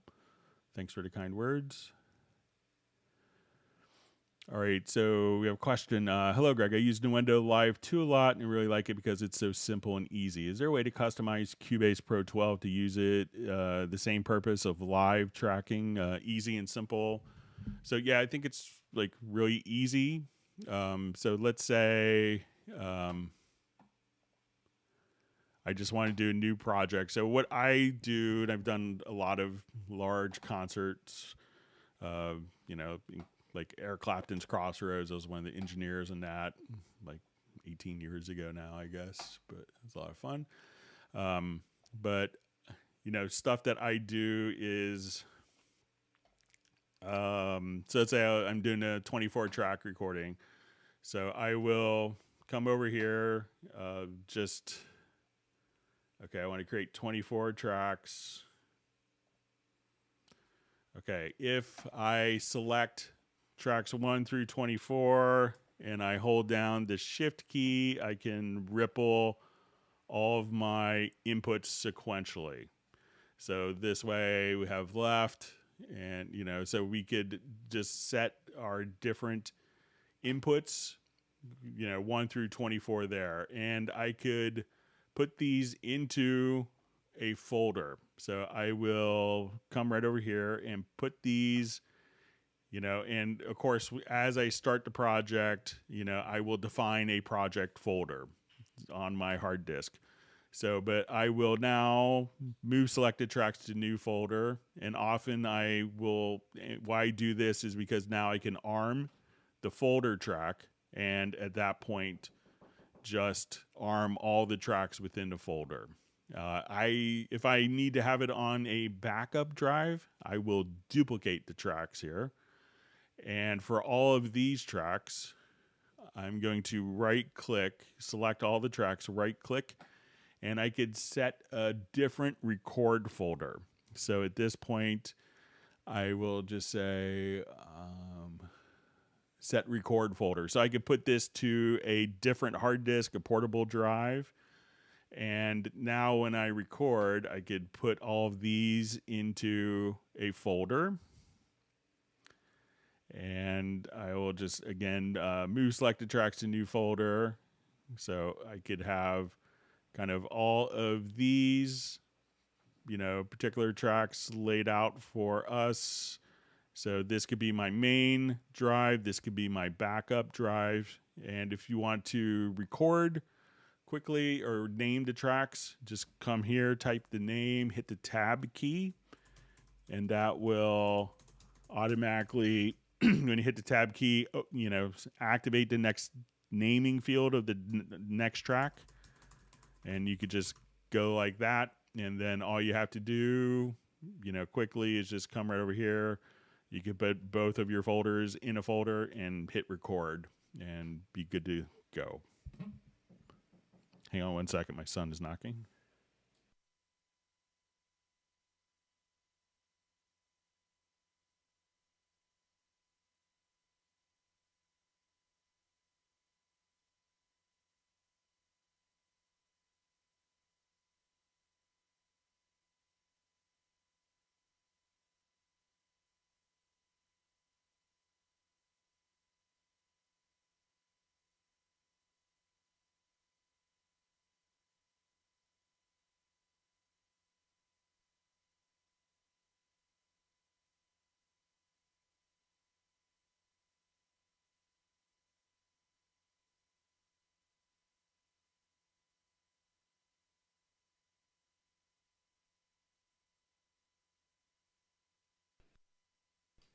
All right, sorry about the interruption.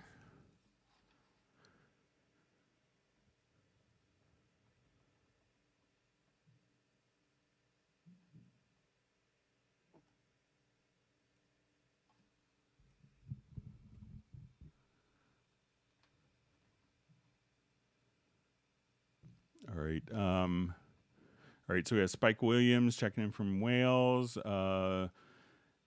So it just says Cubase 12 Pro. None of my library items are showing. The libraries are there, but when I open them, nothing shows. Confused. All right, check to see if they're showing up. If we go to your media menu to Media Bay and go to your VST sound and make sure that they're all visible here. And if they're visible and not showing up, try just to rescan the discs. So I could just come here and rescan disk, and that will go through and make that connection again with the media bay. Then you should see it here. So let me know if you do that, Spike, if they show back up.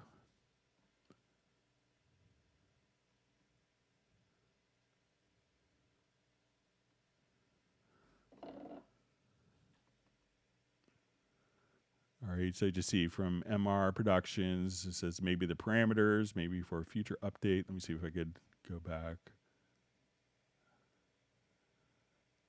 Okay, so I'm not sure if that's with the arranger track. Sorry, sometimes people make comments. It's from something I said 20 minutes ago, and I don't have context because I'm not that smart to remember everything.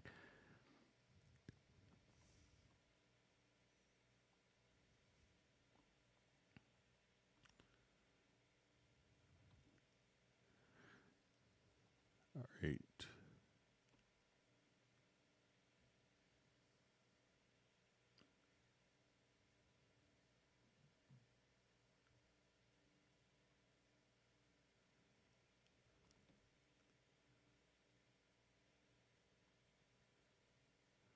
All right, so I just see from MR Production just says the parameters may be something for a future update. So maybe if you could just refresh my memory for context.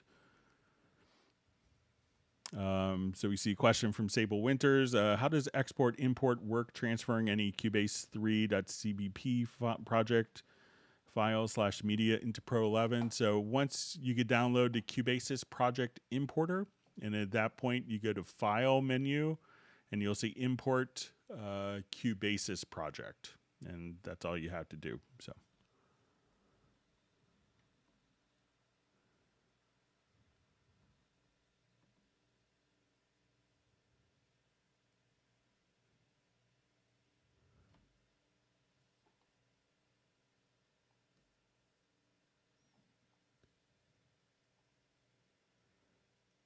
All right, so you see a question from Sing It Slow. In Groove Agent, can you show us how we can spread a sample across all 16 pads? Also, how can we chop that sample up in Groove Agent? Okay, so let me just open up.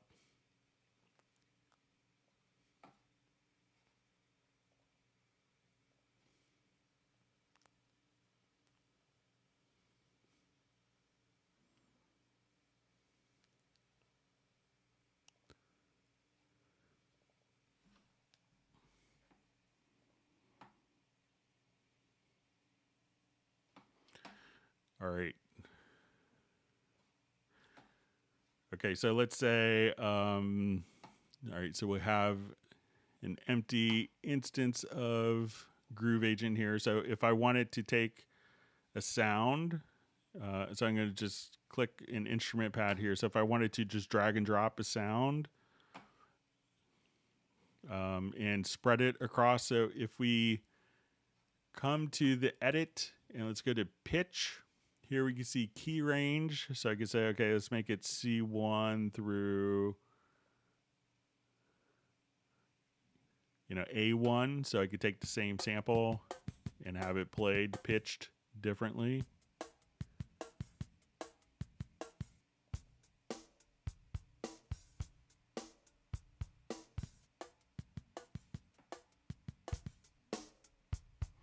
So that's how you can do it. So just select the sample, go to pitch, and then you could say key range, and then you could set the key range for the particular pitch right there.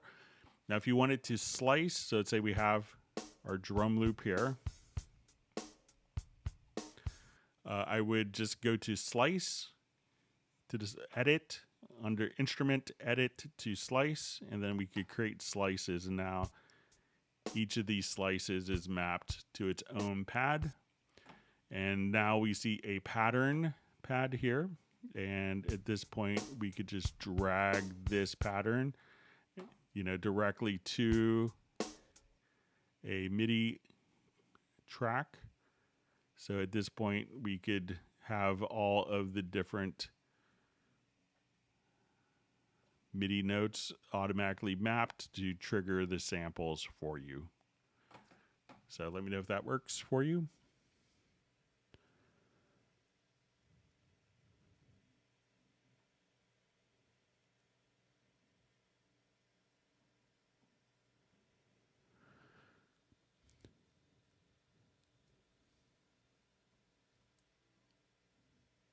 All right, so we just see a comment. I started to use MIDI controller and came to conclusion it's way faster to edit using just mouse, and for recording VSTI, it's very handy just to start, stop, jump back and forth, etc. So, yeah, I mean, yeah, if you're a great piano player and you're doing sequencing piano parts, keyboards are probably obviously faster. If you play well, then drawing it in with the mouse, but I've seen people, do lots of great sequencing, just, entering values in list editors.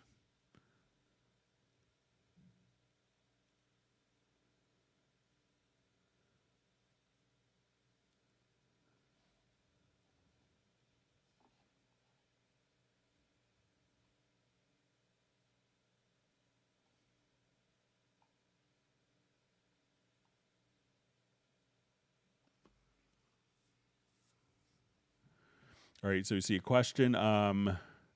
When I change the scale of the meter, the colors do not change. Is it a bug? All right, so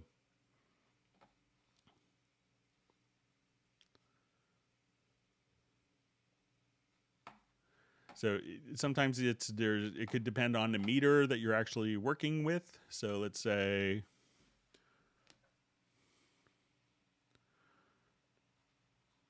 all right, so let's say I want to look at my meters here. All right, yeah. Let me just revert that to the original quickly.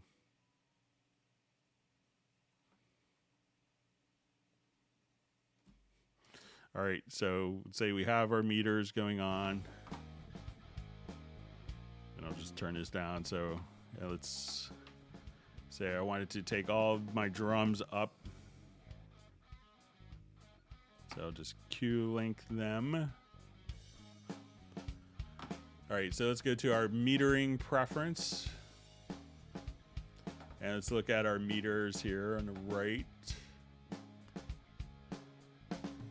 So we'll go to our preferences and now to metering colors, metering appearance rather. All right, so we can see that this is the plus 3 dB in a channel meter. So let's say if I change this and I want it,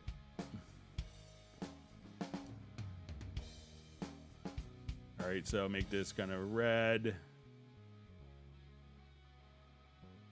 Let me just get it set correctly.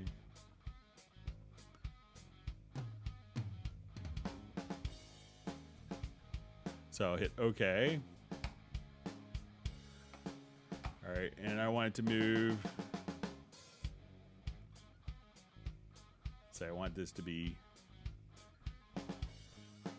So now I'll hit apply, and we can see that the metering colors here. So, we could set meter colors for digital DINs, and some of these may not be for all, some of these may be only for meters that are available in the master fader.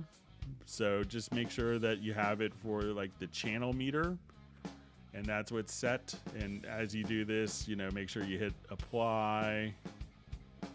So let's say, okay, I want kind of, and it won't take effect until I hit apply.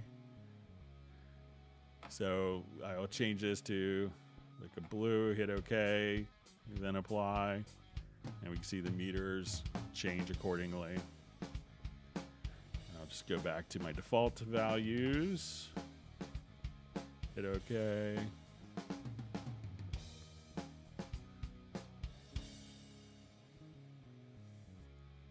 So I'll load defaults and hit apply, then OK, and then we're back to our normal meters.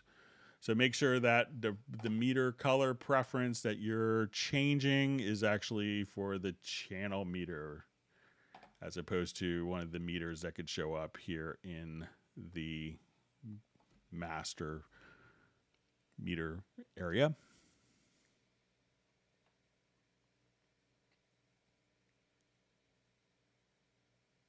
So it seems to be working for me.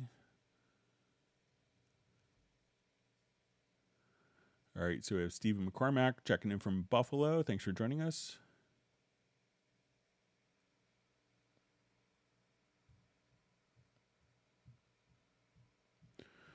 All right, so we see question, if you record a BBC Discovery kind of free orchestra, it's taking just 17 tracks. Professional composers have like 57 tracks. What for? They may have one track that's for violin short, one track that's for violin long, one track that's for pizzicato. So that one track could be split to 3 different tracks so that they could organize it. Also, they may have 10 different orchestral libraries that they go back and forth, and they may use the shorts for brass from this library, the legato from a different library. So that's why you'll see composers with thousands of tracks directly in their directly in their templates to kind of start off with. Buying orchestral libraries is, many of the composers won't have just one. They'll have 10 different orchestral libraries if it gives them the edge, and it makes it one more unique thing, one more option for them to work with, then they'll use it. And they want to keep the other ones in, for compatibility with other projects.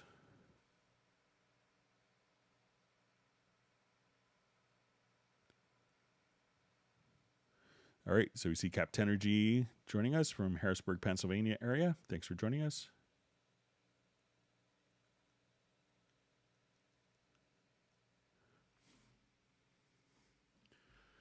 All right, and we see for the metering, says, changing the scale to plus 18 dB FS, for example. I guess is with the metering colors.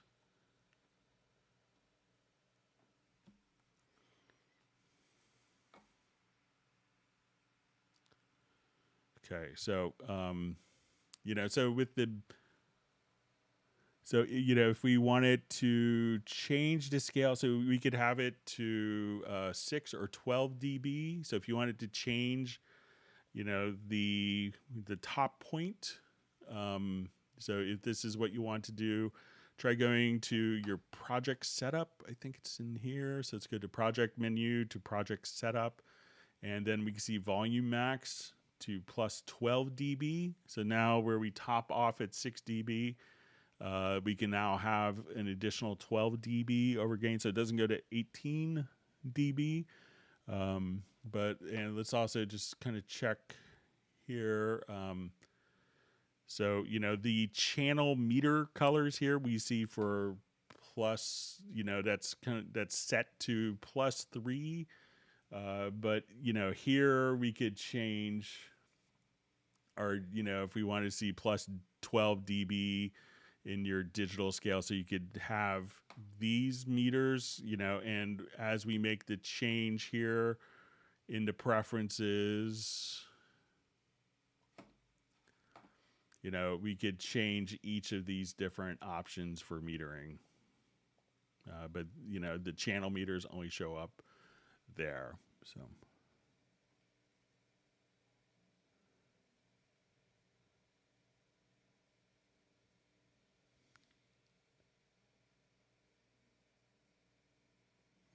I just see you answered it when you say some of the options are for the master fader. Thank you. All right. Okay, so we see from Spike Williams, I just checked the media bay and all the content is there, accessible and working as expected, but I don't have access to this via media screen on the right, if that makes sense.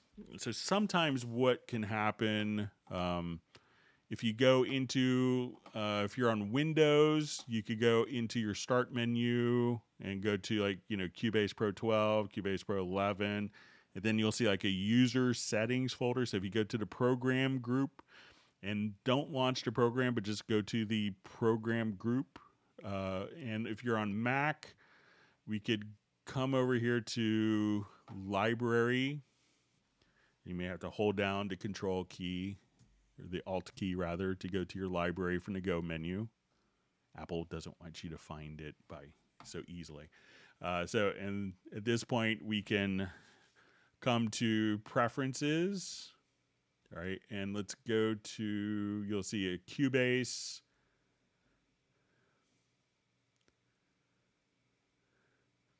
All right, and then you'll see, I think, Media Bay 3.db, and I think if you take this Media Bay 3.db file and maybe media defaults.xml, and it might be offline, take those two, move it to your desktop, and then restart. And then sometimes if you're not seeing your different, icons here for stuff.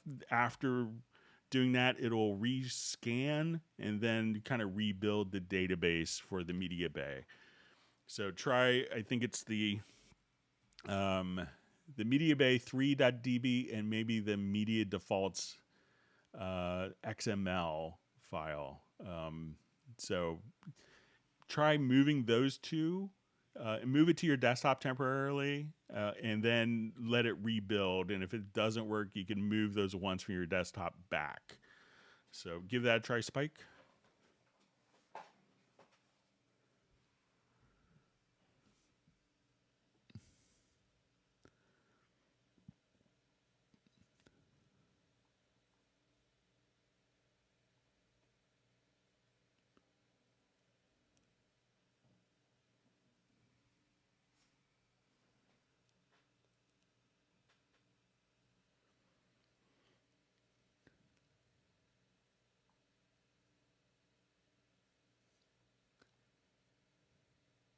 Okay, reading through comments. Thanks for all the great questions. And again, if you learned something new, make sure you do hit the like button.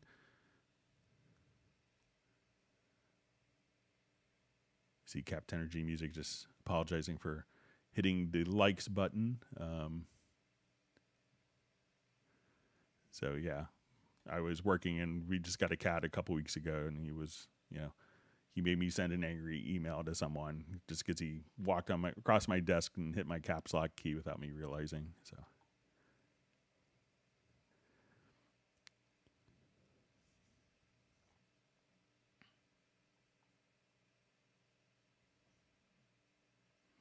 All right, so we see Gerald Ely just apologizing, saying he's late for class. You don't have to worry about it. The only punishment is you have to hit the like button.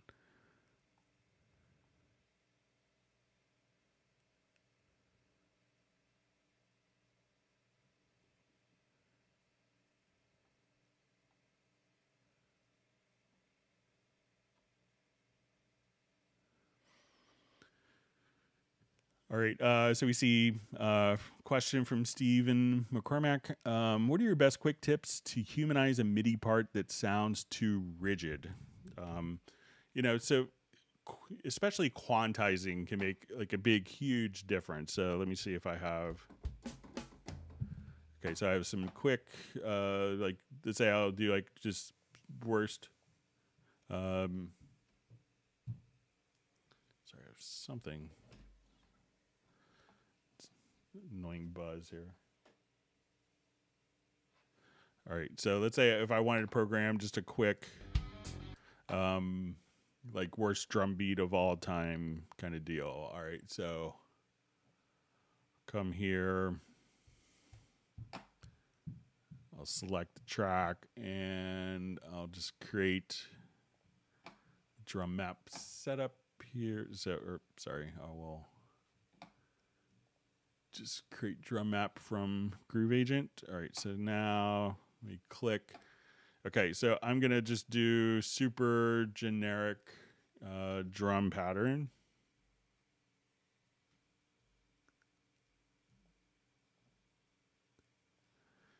All right, so even just like little things like all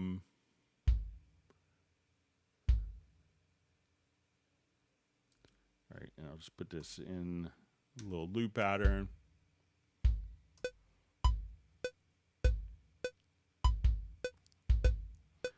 All right, so it's, when people always think of kind of humanizing, they tend to think of, positioning. But let's say, I'll just do. All right, so let's say that's, like everyone's first drum beat that they've ever programmed. But let's say I just wanted to make this a little more interesting. And I'm not even going to just do any perception. I'm not going to change any rhythmic values. So, but let's say I want to make every other hi-hat.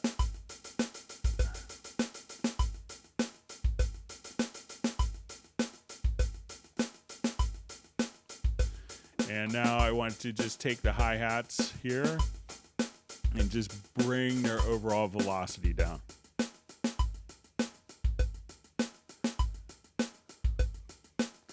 And let's take this kick here. And I just wanted to make that more like a... And let's take this snare.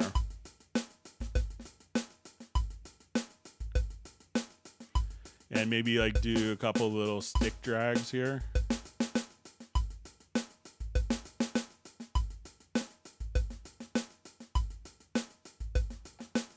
And maybe you want to take...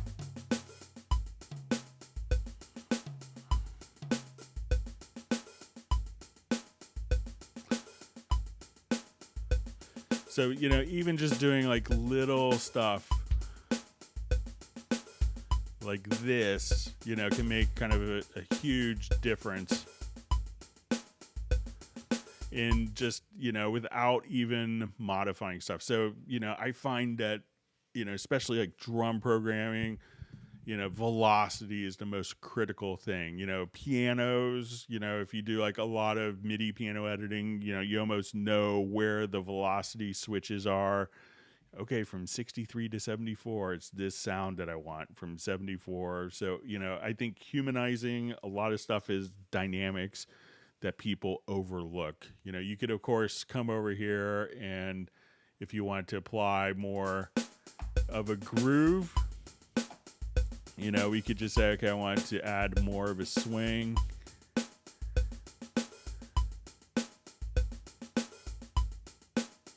And, you know, we could just say, okay, I just want to come here.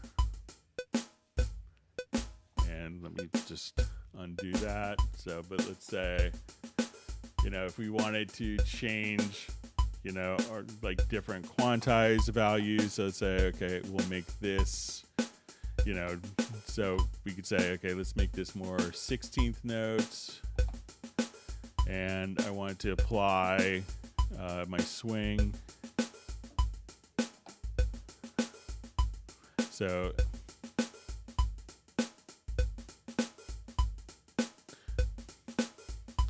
like, you know, even stuff like this, and I would just go into the instrument often. So just come here and say, okay, I just want to take just that hi-hat. You know, many times people just have their hi-hats as loud as their kick and snare.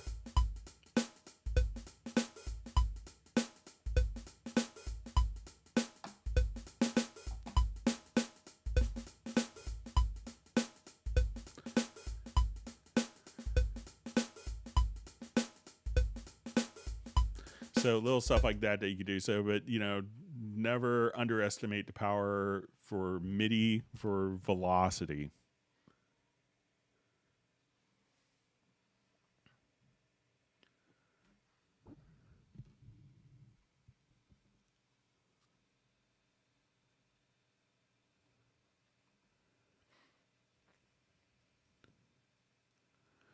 All right, so we just see, Greg, that new Backbone Impact library is really cool. Just thought I would mention that. I think it's a partner who released it, very cinematic, if you haven't tried it yet. So, yeah, I think that's Robert Dudzik, who I'm friends with, and just a wonderful sound engineer. So if you want to watch, just like a really enjoyable video on kind of the whole sound design process, so watch Robert Dudzik, Dudzik, and it's just, I think he does like How I Do What I Do, and it just shows him like, you know, just going into like a factory or a junkyard and recording sounds and coming up, and yeah, everything he does is just so great, and just a wonderful person. I really love Robert. Just but yeah, check out his stuff on YouTube and check out the work he does. So it's really wonderful.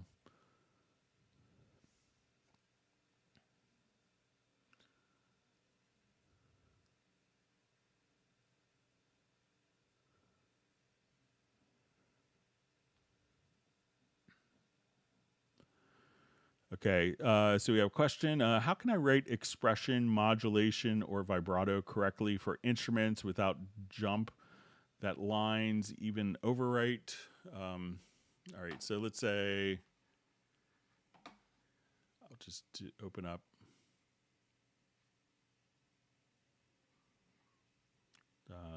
Just open up something more orchestral here.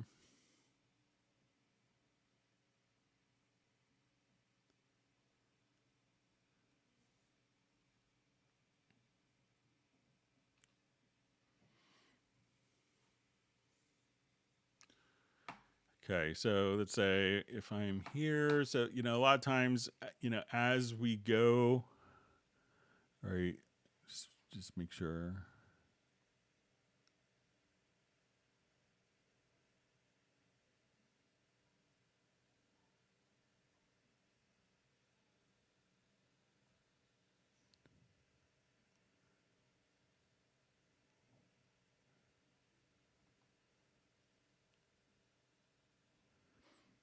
All right, so how can I write expression modulation or vibrato correctly for instrument without jump that lines even overwrite? So, you know, if we wanted to, so let's say if we have modulation, you know, something that you could do is, you know, let's say I just wanted to add a point here and a point there.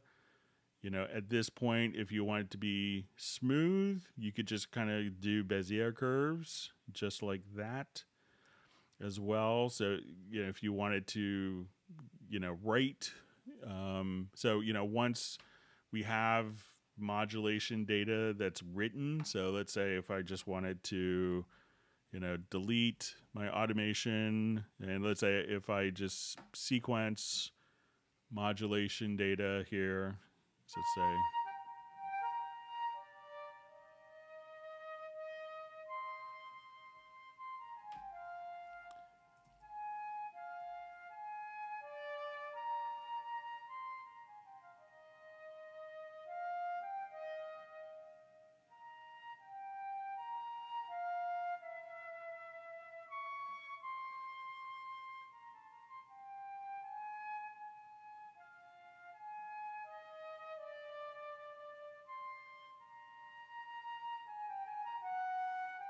so, you know, you could just, and let's say if we take existing automation, so let's say if I have that, you know, and if I wanted to, you know, make it less, you know, we could just say, okay, at this point, you could, you know, delete points and be able to just kind of draw in. So if you wanted to be like, you know, straight linear, so, you know, sometimes people get hung up on what it looks like visually as opposed to what it's actually doing to the sound. I would always defer to what it's doing to the sound. But, you know, but if you needed to, you know, write modulation data in or CC data, you could just click here and kind of add a point. And at this point, we could just say, okay, I want to take that. And between those 2 points, we could just draw in different curves to make it smoother. So once you have 2 points, and I think that if we come over to the settings here, so we could have this automatically. So clicking on this lower right-hand corner of the controller lane, we could just say, okay, I want it to ramp. So now if I just wanted to draw in 2 points, it will ramp instead of doing, you know, so I can say, okay, from there to there, I want it to ramp. And then we could adjust the curves between the ramp points. So let me know if that's helpful for you.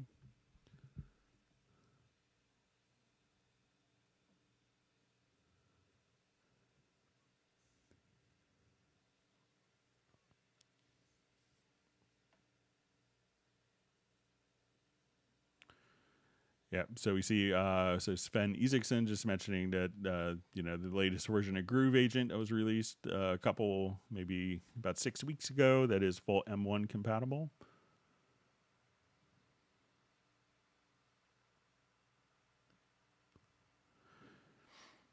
All right, so we see question, are there any drum beats in Groove Agent that are in 4/4? So I think the vast majority of the Groove Agent content will be in 4/4. There is a smattering of different meters, but let's say if we go to add an instrument track, and we can show you how to find, how to select Groove Agent patterns by meter. So we come over here, we're going to click on this little envelope, and at this point, we could say one of the tabs in the media bay, we could just say, go to musical, and then you could select signature. So you could say, okay, I want to look at all my 4/4 patterns, and then you could just come over here, or I wanted to look at, patterns in 6/8 or 3/4. So you could just come right over here. But it is one of the criteria that you could search for based on patterns. So you may have to just kind of click and look under musical and then select signature, and then you could choose all the different patterns that are in 4/4 or other meters.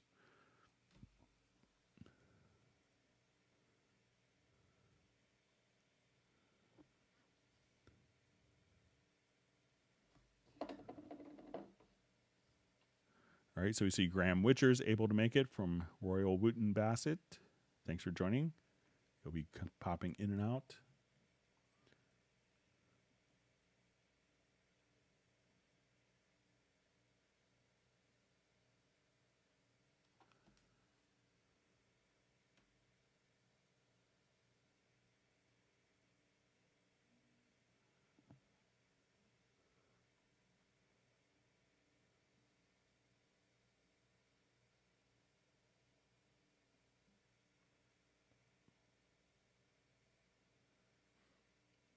Okay, so Nick, I see just clarification. It says, sorry, meant to ask about 3/4 drum patterns in Groove Agent or change any ones there to be 3/4. So, yeah, so, that same principle that I just showed.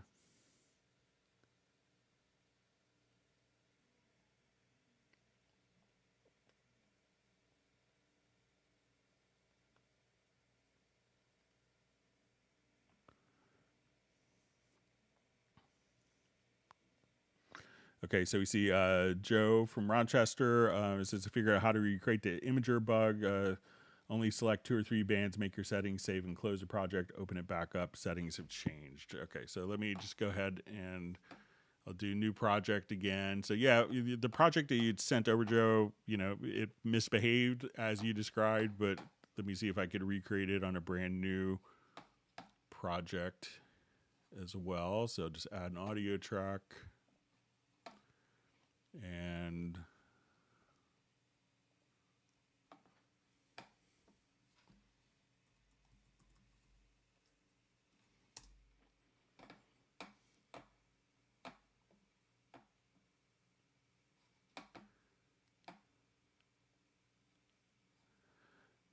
okay, so let's say we'll turn off a band.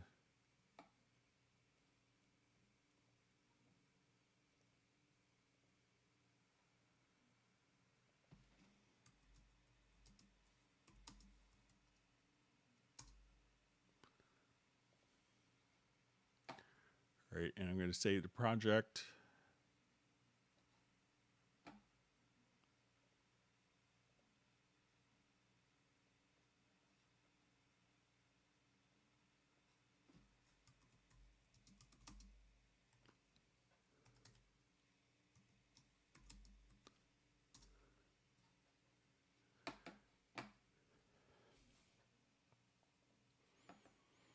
Okay, so I'm going to close this project.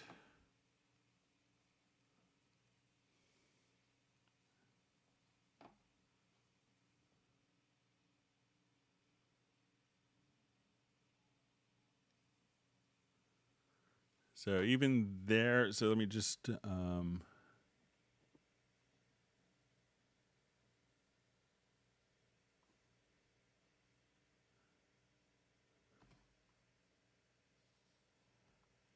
right, let me just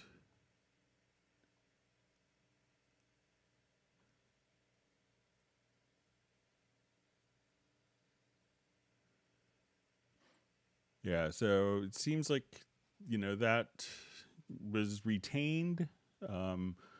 So it still seems to be working on new projects with me. So if you want, Joe, if you want to reach out, you can send me an email and maybe I could remotely take a look at your system real quick.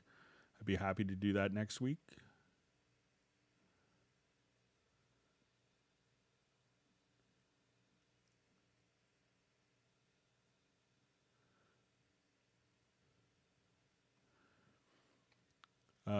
Okay, so we have a question. hey Greg, let's say I've written an automation to an insert audio plugin, and now I move the slot plugin to another insert slot. Is there a way to move the automation with my plugin? All right, so let's go ahead and give it a shot. Okay, so let's say we will come over to our delay. So I will automate this plugin. So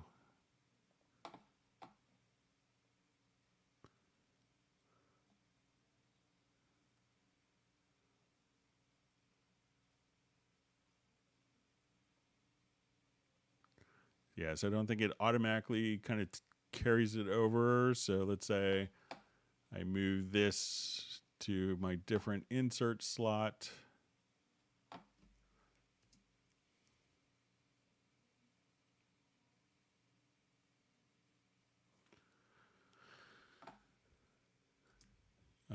So let's say if I come back, let's see if we could maybe, so it doesn't do it automatically, but we may be able to, let's say select, let's see if we could do maybe a macro for this.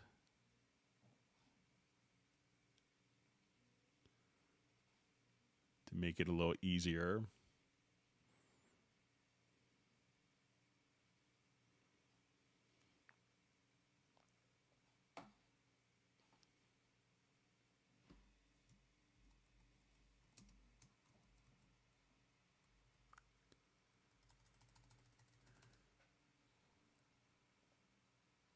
Okay, so the new.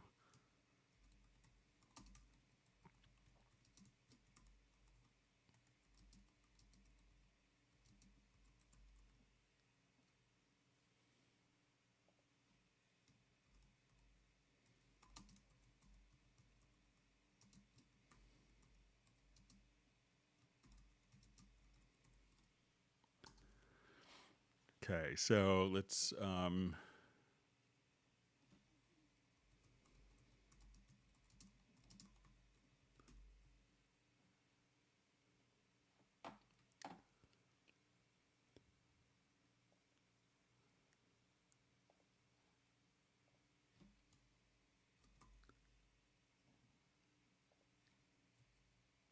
see if we can get this to work.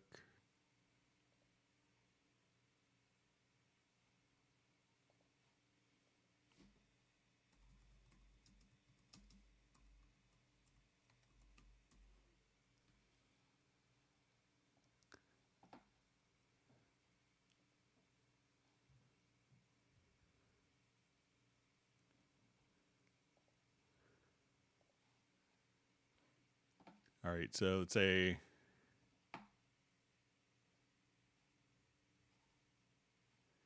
I move it to a new slot here. Okay, so now it's going to be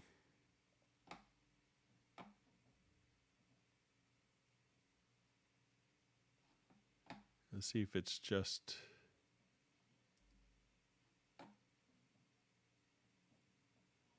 so there. It seemed to automatically.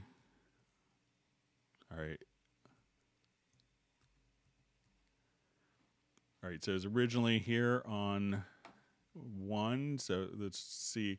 So we see that this will be set to insert 2. So we have our automation on insert 2. All right, I move it to insert 3.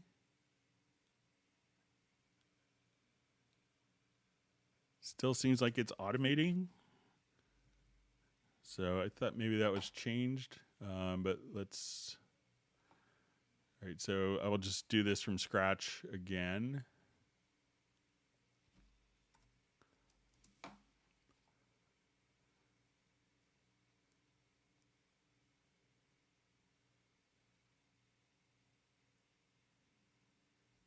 Okay, now I'm going to move this to insert 3. And still seems like that's carrying over the, and it changed the name from insert 3 to insert 2. So it looks like that's working.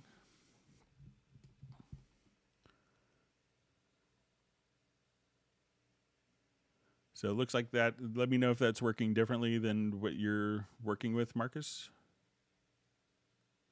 All right, so we see Sable Winters has subscribed to Robert Dudzik.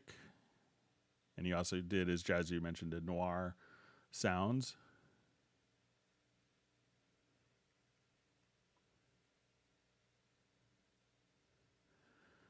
All right, so we have a question from Loading Soon. Hi, Greg. Is there any way to have two stereo outs, one for the mix down and one for mastering? I saw a video showing that you can lock the faders to the mixer so you can scroll left and right. So you can. It's not a typical process. I mean, what some people will do is take a whole project, and let's say if we're here, they may say, okay, I want to take all of these particular tracks,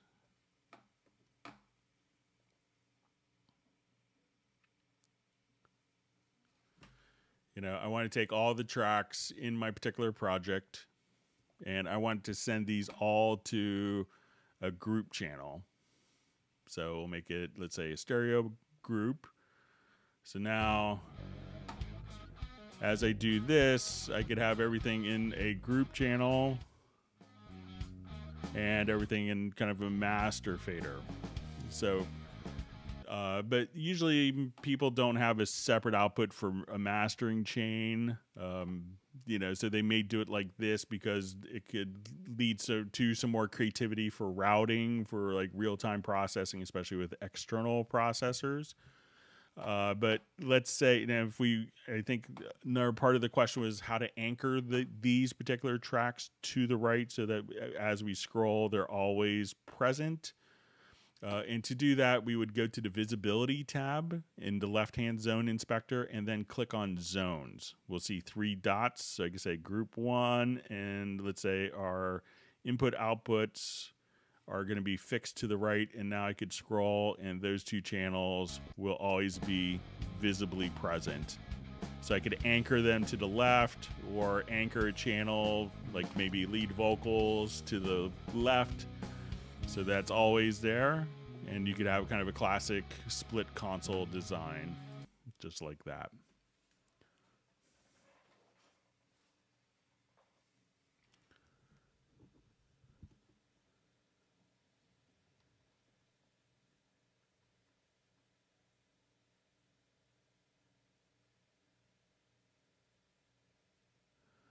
All right, so we see Gerald Ely just saying Groove Agent search tip. That's mind blower for the day.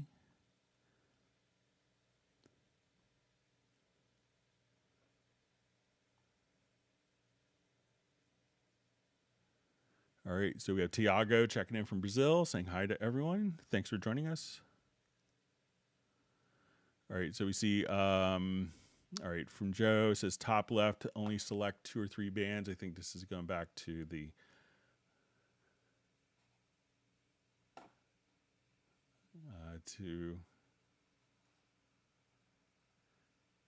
saved it as a project here.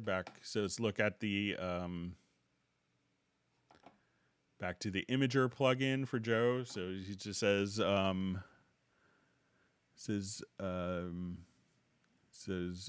top left, only select 2 or 3 bands. Okay, so let me come over to the inserts.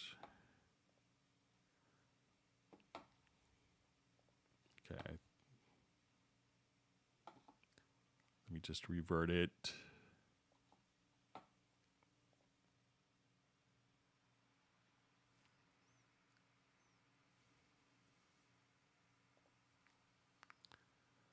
Okay, so let's say here we'll just do 3 bands.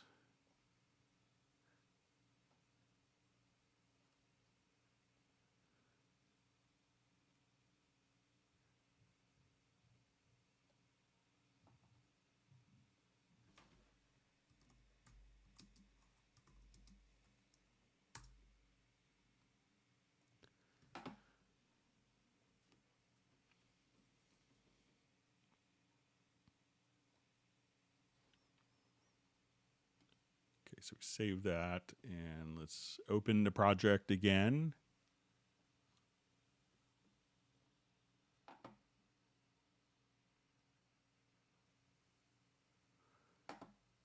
So even there, it saved it correctly. Let me do it with 2 bands.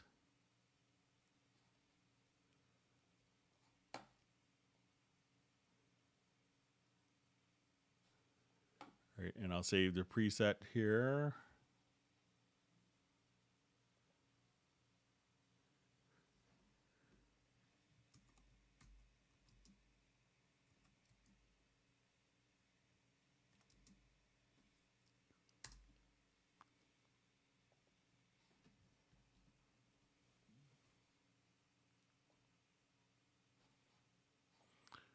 Okay, and close that project, and let's open it again.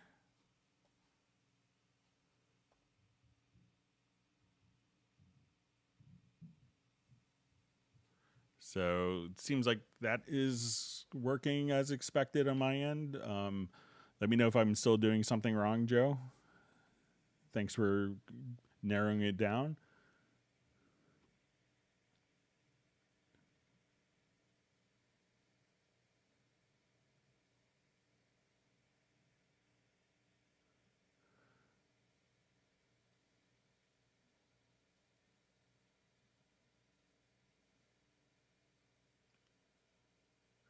Okay, so you see from Vicente Vince Music, it says I try overwrite the lines with musical keyboard playing the notes, but the lines don't write correctly. They jump with already lines then. Okay, so let's take a look.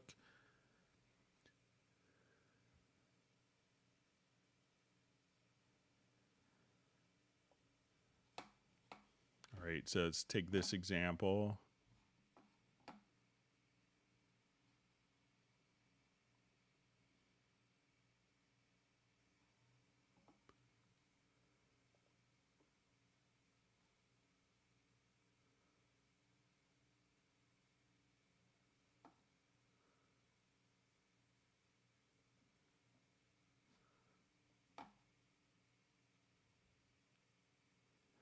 Okay, so let me just, I think we're on the flute.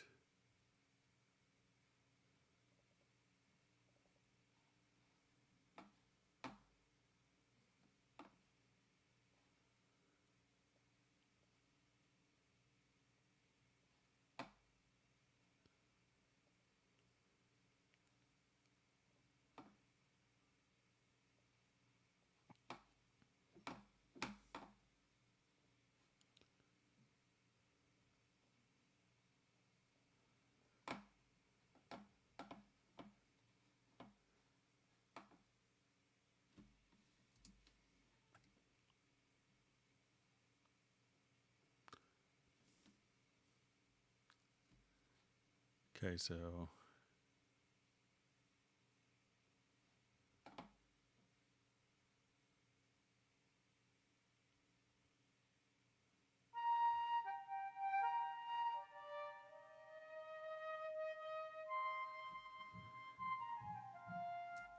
all right, so I think as we do this, that if it has the data, so let me, see what's going on with that. So it's kind of overwriting the data until there's new data. Let me just see if there's, if I change, let me just get rid of.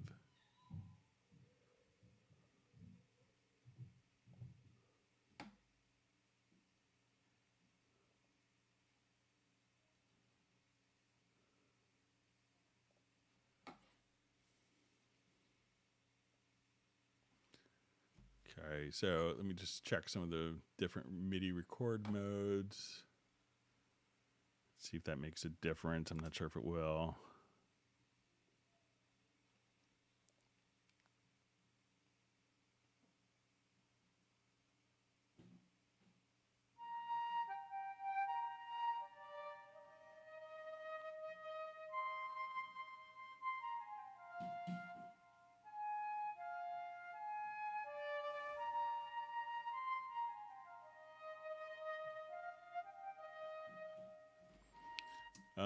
Yeah, so I see what's going on. So you might have to, delete the particular range and then overwrite that.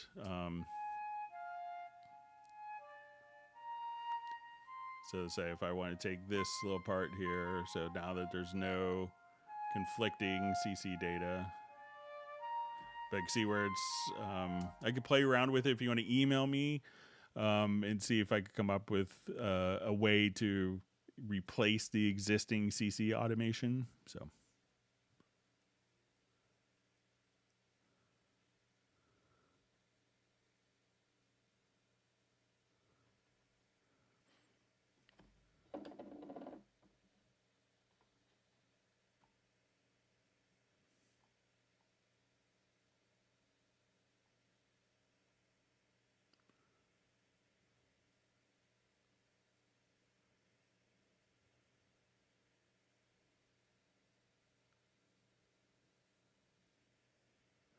All right, so I just see a question. How to create an orchestral project.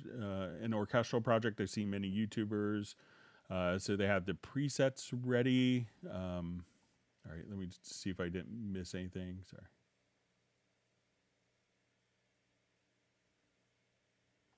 Sorry, I may have skipped a little area.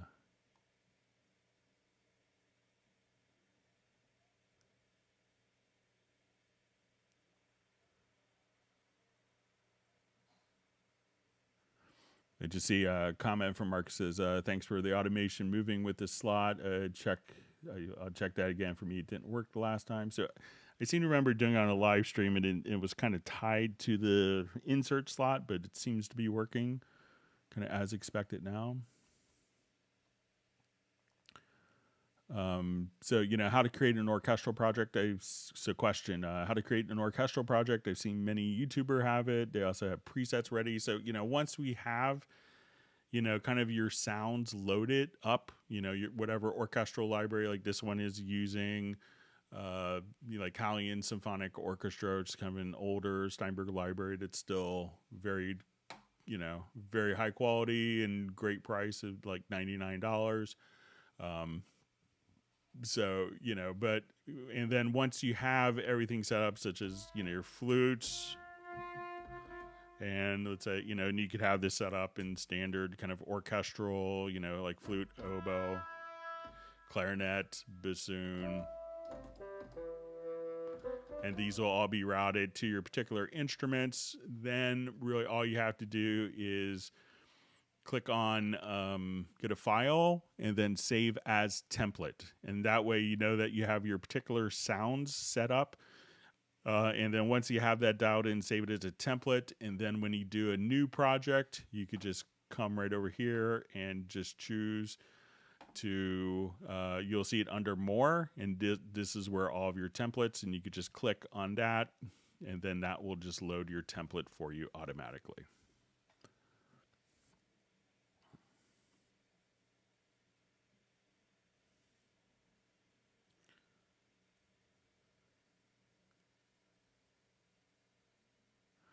And we see kind of probably a follow-up question with this. The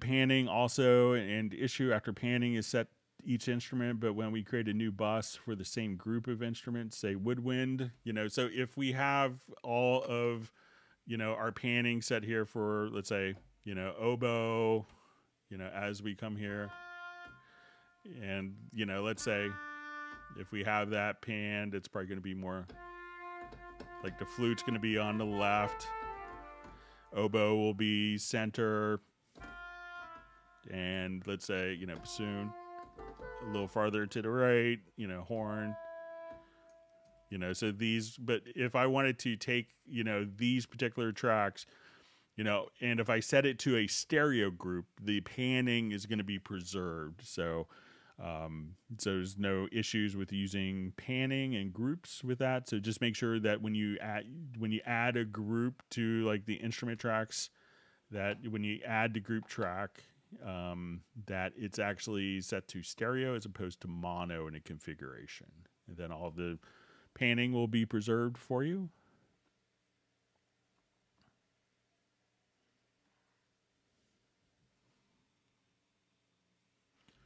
Okay, we're doing well on time. Thanks for all the great questions. And if you've learned something new, make sure you do hit the like button and subscribe to the channel.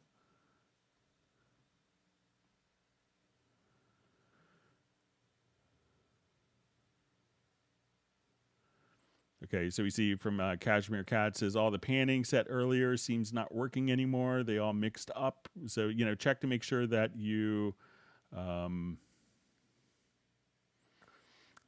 so make sure that you, have, if you've done panning, so the panning will be preserved, but make sure you're not going again into a mono group. All right, so we have another follow-up for the Imager plugins is select 2 bands again, then move the blue band to the right over 1K. Okay. Thanks. All right, so let's take a look at this. So let's activate this project here.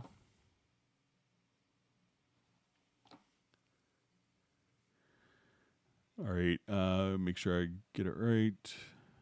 Move the blue band to the right over 1K.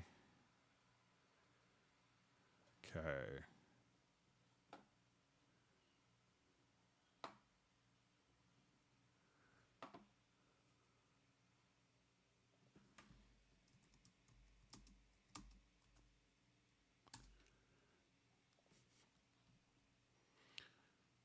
Okay, and I'm going to save the project.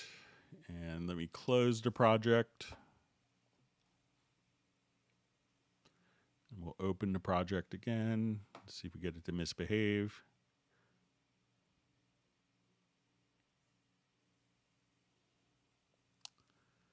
So still seems like it's... all right, let me just recall that preset. All right, so we did that. We did...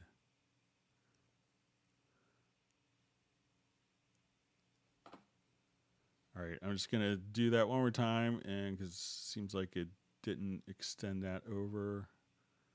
So let's say 1.04.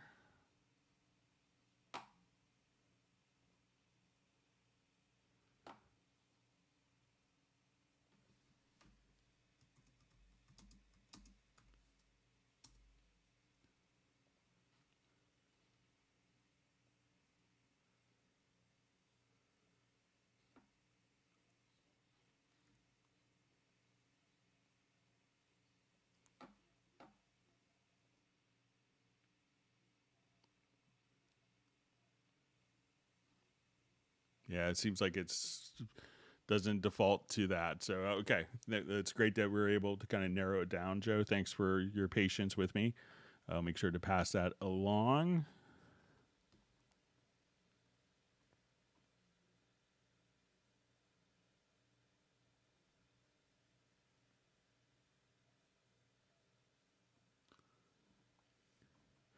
All right, so you see from Cashmere Cat, other issues, the sample rate, I set it to 48 kilohertz, created a new project, save it before completion. When I reopen and continue the project, the sample rate changed to 44.1 K automatically. So one of the things to check with that is, depending on what settings you have for your audio interface. So some of them, if we go to...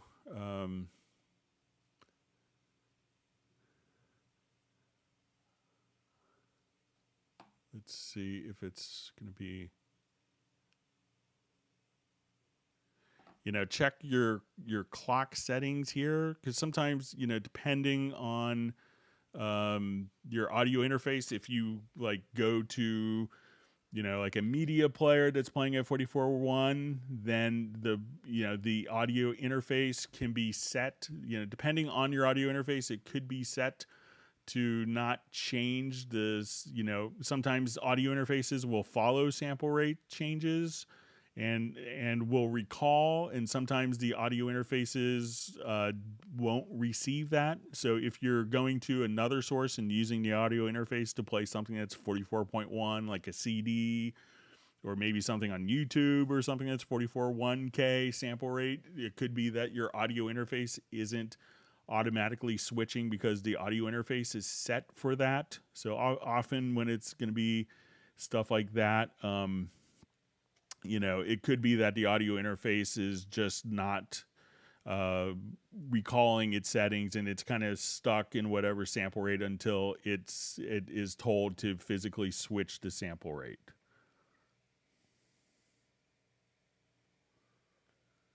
All right. So Michael Teams is continuing his ice cream distribution, and we hope that the wildfires stay far away from your house.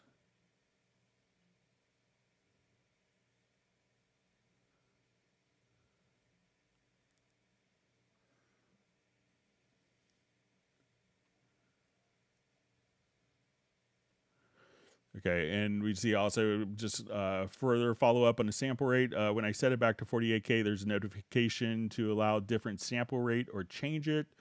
So also if you,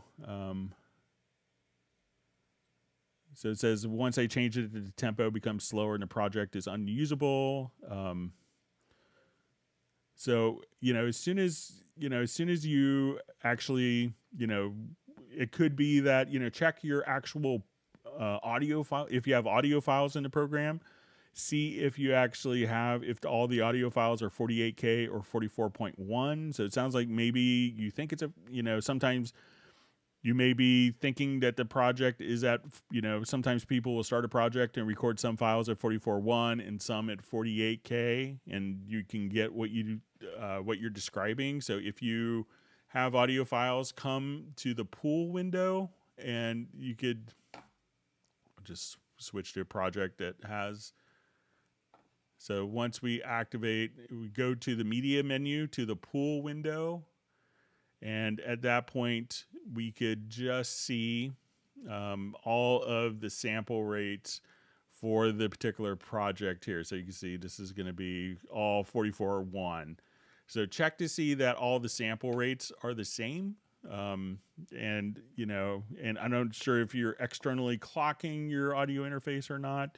That could also trick this situation up if it's being externally clocked in some way.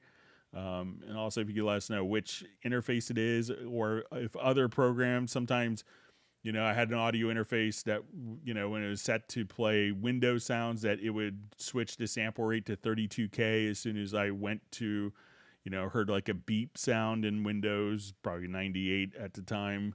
And then the sample rate would change on the audio interface, and then you would have to physically reset the interface. If some interfaces, you have to physically just kind of reset it. So if you could let us know which interface you have as well, that would be helpful.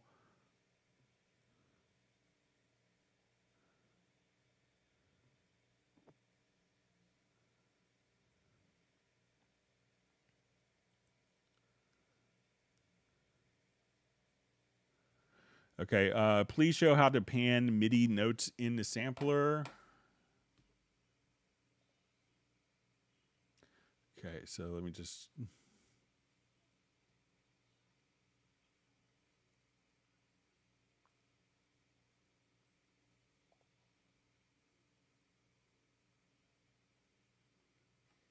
Okay, so say I just want to do like a quick single sample.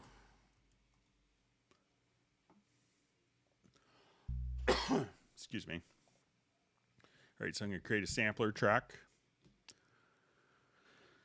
of that. All right, so let's go to our sampler track. So, when we deal with samples, right, this is only going to be basically, one sample. So it's not a multi-sample.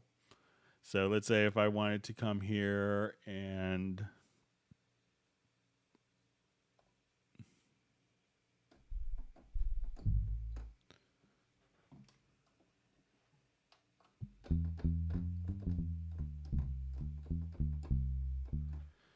so, it's going to be kind of set to, so if I wanted to pan notes, it's going to be the same. The panning here is going to be global, but let's say if I just draw notes in, just move that up a bit.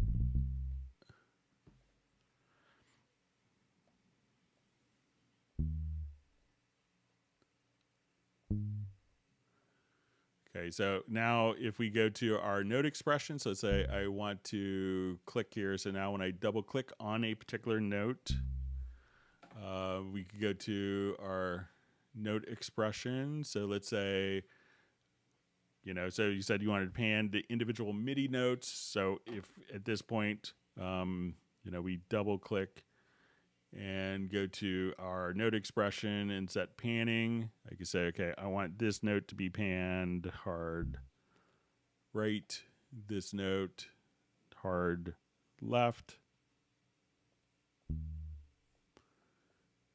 and this one to change. So as we play back, since it's a VST 3.5 instrument, we could have our individual samples. Yeah, I probably made each of these notes really long. Then we'll play the next note.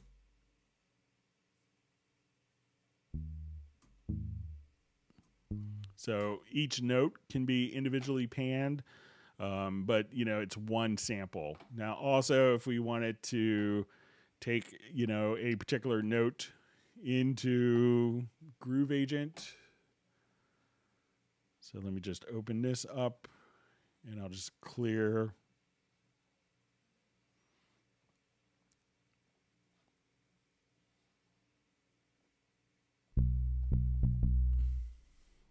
All right, so here, if we wanted to pan each individual note, and let's see if we just come over here with the pitch range.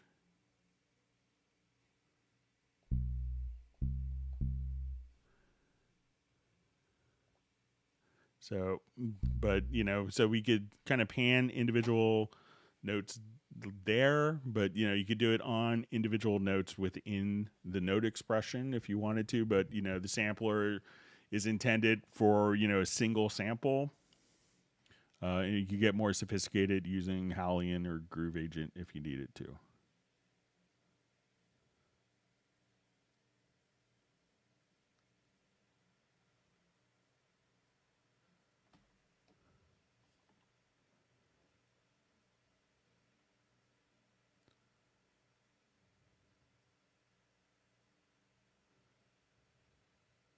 All right, so we have Wilhelm, who's checking out from Germany. And Benny has returned after dancing with his wife. Sounds like fun. I have to sit here and answer questions, and Benny gets to take a break to go dancing with his wife. I'll have to dance with my wife later. All right.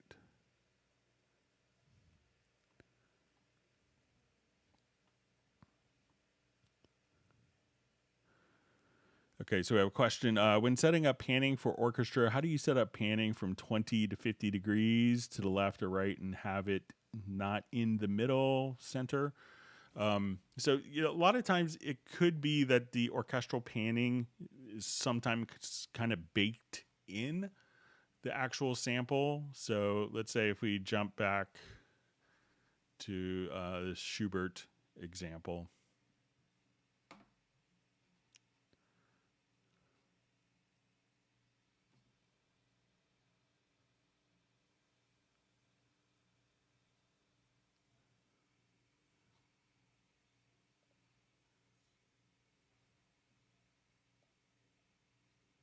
All right, so let's say, if we will just say go to our oboe.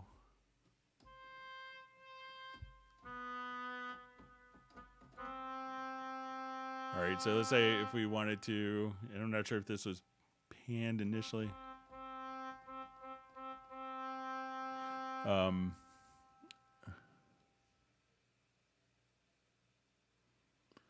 Okay, so it's set up panning for, how do you set up panning from 20 to 50 degrees to the left or right and have it not in the middle? So let's say if I was, when we come to, like, let's say our panning for our instrument, I'll just add a new instrument track. These are all Midi, so bear with me just for a second.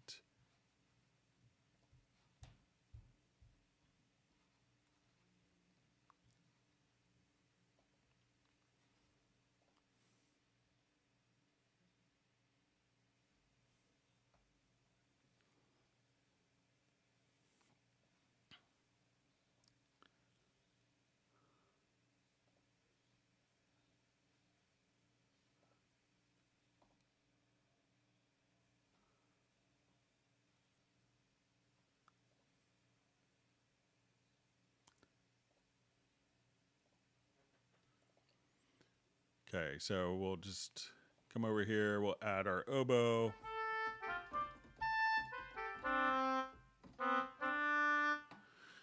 All right, so one of the things you could do is, let's say we're here on our stereo tracks. Sometimes it may kind of bleed through with, reverb, but if you go to the combined panner, so, we have two different panning modes. So we have a balance panner. But one other thing that's nice is also just a combined panner. So if you want this more, and generally oboes are kind of in the center orchestrally. But you could have it narrower or wider. Just by utilizing that. But sometimes when you put a reverb on and a reverb is kind of set, then it may kind of bleed more into the center channel. But, experiment with the balance or combined panners as well.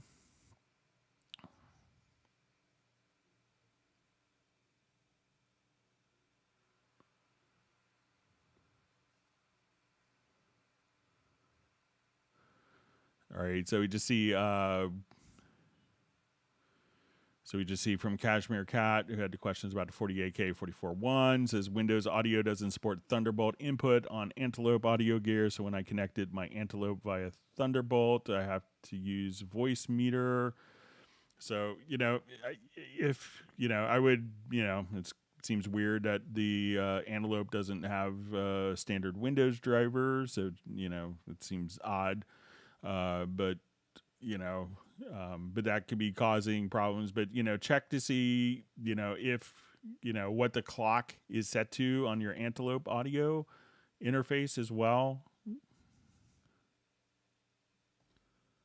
I know Jazz Dude uses voice meter as well.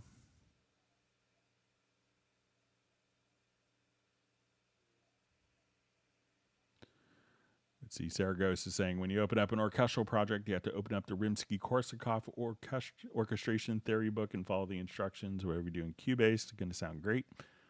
It's a classic and a cliche for a reason. So, all right. So Nexus is happy I was able to recreate his bug. So. All right, so we see John Costigan indicating that 4 more likes gets him 100 on his homework. And we all want John to have a good homework score. So make sure you hit the like button if you haven't done that already.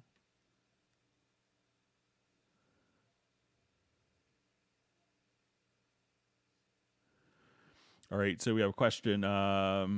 Hey, Greg, how can I unglue several audio events on one track? And what is Alt plus using the glue tool? Thank you. All right.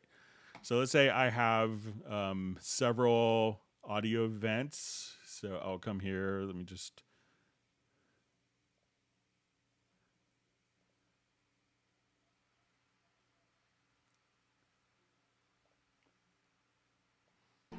Okay, so I'll take some, in honor of Robert Dudzik, some noir sounds. All right, so we'll take these files here.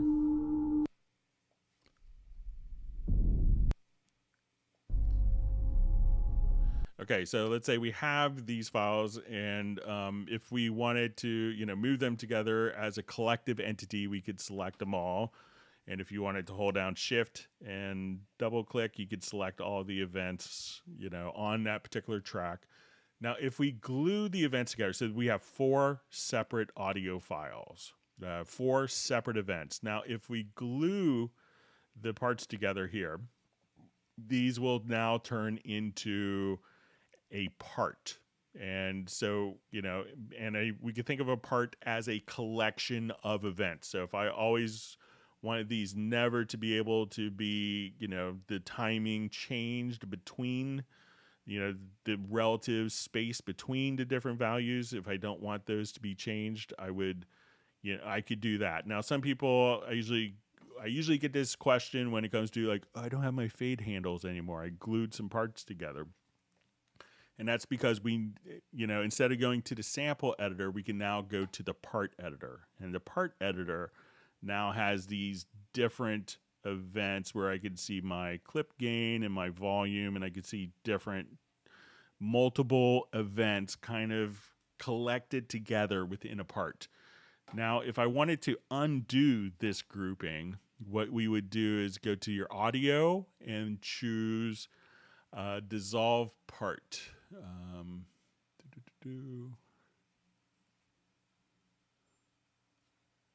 right, so we see dissolve part. And then they'll all be individual parts that will be unglued together. So try selecting the part, which you may think of as an event, and then go to the audio and choose dissolve part. Let me know if that helps.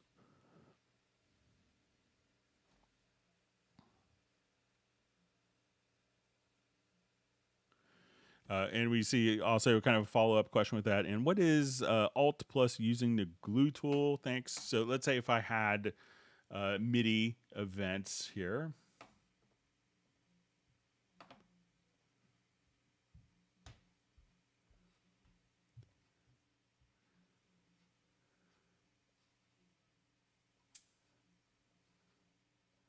All right, so I have a number of Midi events.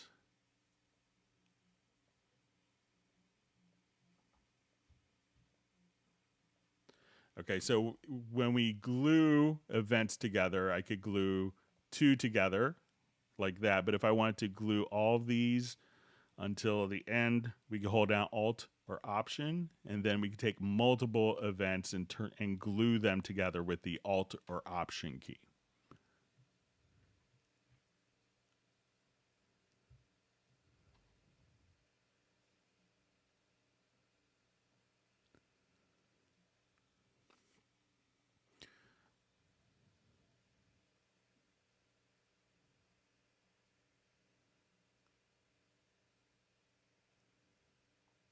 All right, my chat field just jumped to me.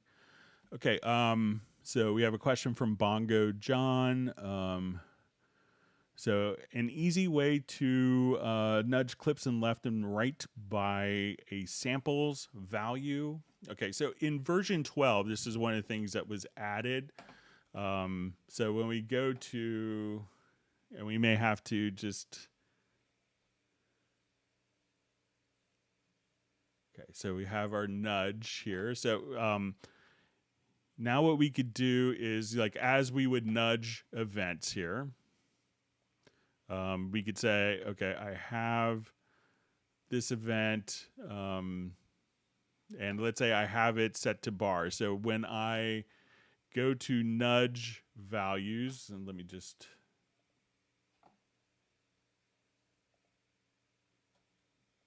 activate the nudge.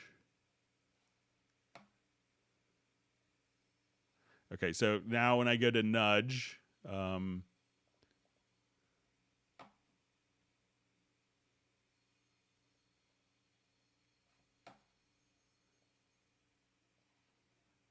right, so let me just, all right, so now we could nudge in bars and beats. And if I switch to a different time format, such as samples, I can nudge based upon like 10 samples. So when I just nudge right here, if we look at our start time, if we zoom way in and I nudge, we can see that it's ever so slightly nudging. But a lot of times we may not want to constantly switch back and forth between, like I may want it to be in bars and beats, but do slight nudges. And we could see when we go to our nudge settings that we could choose to unlink the grid from the nudge value. So here I could say samples, and I want, so now as I nudge, I could nudge the event in samples as opposed to directly. So at this point, we could just nudge, let's say by 10 samples. So as I, open up my nudging, I could nudge, and we'll just kind of look at the value here, and you may see that the start and end position will just very subtly change. So like every 2 times I hit it, we could see 1/16th note for every 10 seconds. So we can nudge in 100 samples.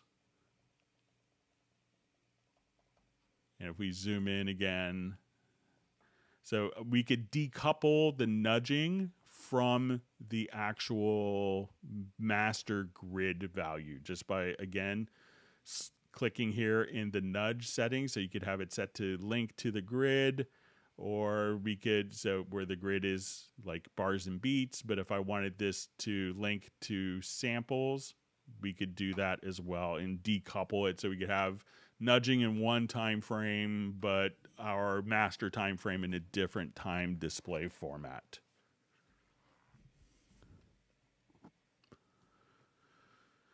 We also see a nice comment from Bongo John. Says, you are awesome. Excellent help for all Cubase users. Thank you very much for the kind words. Great to see Mitch Michelle on from Michigan.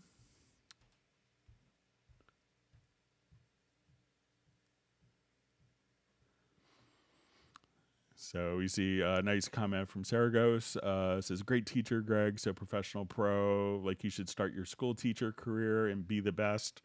Yeah, someone told me, like, because I used to do a lot of stuff at colleges kind of pre-COVID where I'd go in and do a lecture at college. And, so a lot of the college professors like, oh, you should really think about teaching if you get tired of traveling and stuff. And then one of them said, yeah, your problem is everyone would learn everything in 2 hours and they would buy Cubase at the end, but they would have a great class, so. But thank you for the kind words. Yeah. Hans Zimmer called me a great educationalist on a video once, so that was a nice compliment.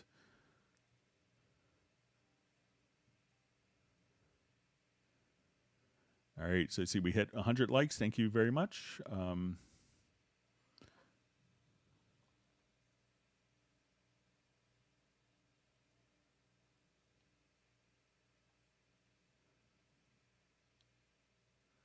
All right. So we see a question from Sable Winters. So difference, I guess, between channel settings inserts, audio inserts, and instrument inserts.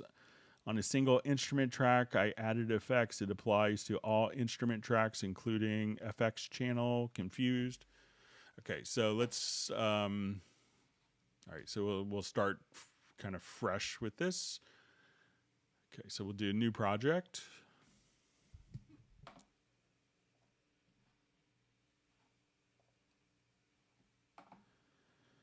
All right, so I'll add just a quick instrument track, and let's just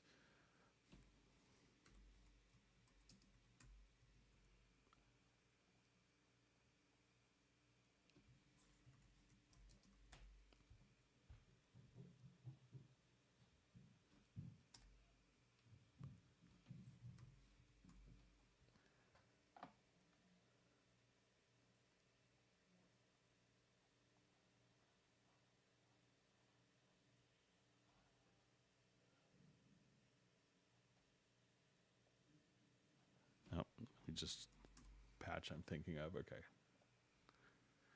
All right, so say. Okay, so let's say we have an instrument track. Okay, so it says on a single instrument, I added effects. It applies to all instrument tracks, including effects channel. All right, so if I wanted, let's say I'll just add another instrument track. Let's say some drums, just something different.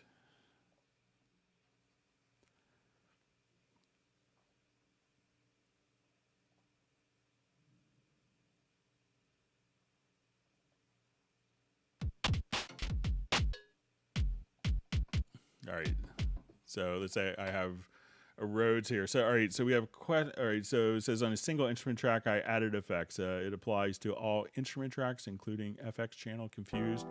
All right, so let's say if I wanted an effect, let's say a chorusing, like our cliche phaser chorusing type of effect for our Rhodes, and I only wanted this on the Rhodes, but not the drums. So this point, I would run it as an insert effect. So if we go to our audio inserts, let's add, we'll just come over here to modulation, and we'll do just, we'll just do a phaser. Okay, so now. So now when it's on an insert, it's going to be dedicated directly to this channel. And when I go to my drums,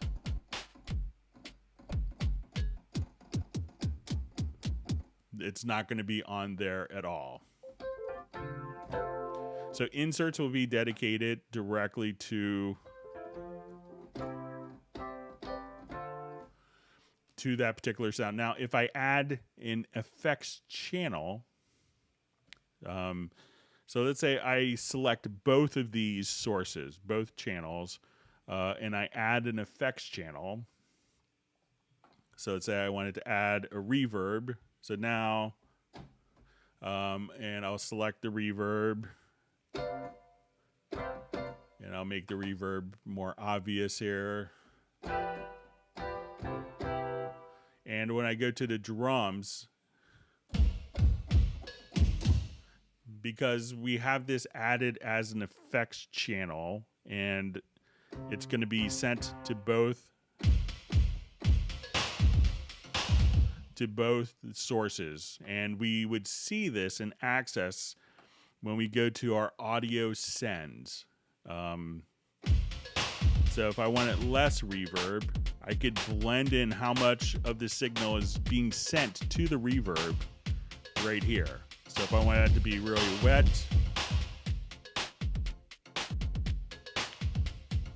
so now if I wanted the Rhodes to be like a lot of reverb, I could just add, let's say, another 12 dB. But, you know, but if I take this effect off and mute it, we only hear the phaser that we put on as an insert, because that's going to be dedicated directly to the channel right here. So let's say I'll just come back to my phaser again. Sorry.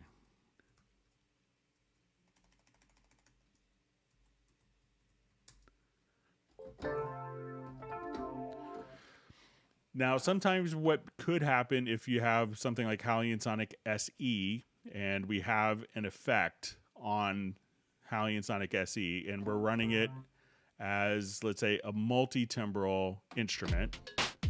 So let's say I come here, we open up this instance of Halion Sonic SE, and then I add a different sound. So let's say I wanted to go to like a strings part, and I put this on channel 2. And let's say I add a MIDI track. All right, so we add a MIDI track. So now this sound is going to be playing sound 1. So we hear the effect, still the insert, because this particular instrument, when we go to the mixer, both of these sounds are going to the same output. This output is now being sent through this audio insert, so that, you know, now when we play the Rhodes, I hear the phaser on it, and when I play the strings,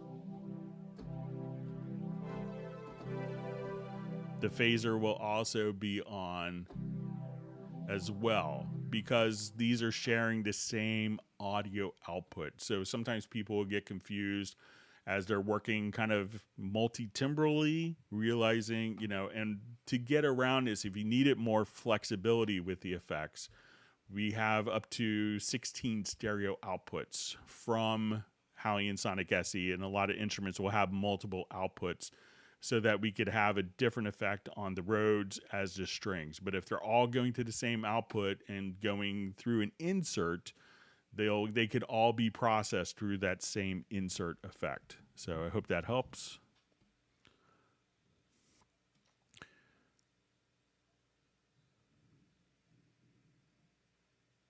All right, so we see, all All right, so we see from John Costigan, hello, Greg. I hope all the undos are doing well. We're doing great, thank you. Question, I'm starting a rubato guitar project. That's my first attempt with the BBC SO. Should I play the guitar and analyze the tempo or tap tempo? So, I would, if you do the tap tempo, that's going to take a little more effort. I would try just to play the guitar part and do the tempo detection. If it, there's a good chance it will get 95% of it. And, and then you could just make minor corrections with that guitar recording. If not, you could do tap tempo, but, go for the path of least resistance. And I would just go to the project menu on the rubato guitar part and just, do a tempo detection on that particular selected guitar part. And I would do that first before, tap tempoing or doing like a manual tempo correction.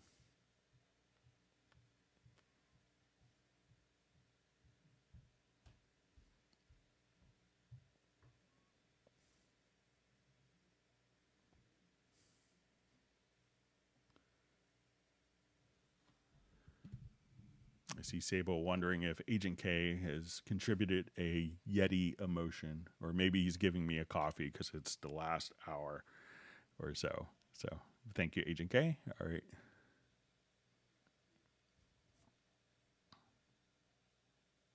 Oh, yeah, I guess it's La Leche, which is Pablo's nickname for me. I still think he was just calling me Milk. All right. All right, and we see that Pablo's doing a gig as we chat, so please tell Pablo I said hello and can't wait for him to be off tour. I'm sure he's appreciating the financial rewards of it, but miss seeing him on the live streams.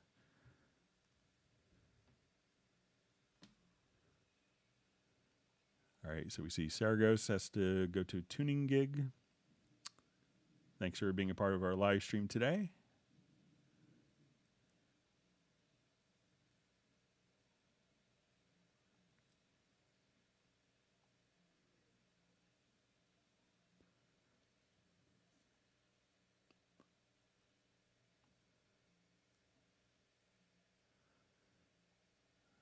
All right. Just reading through.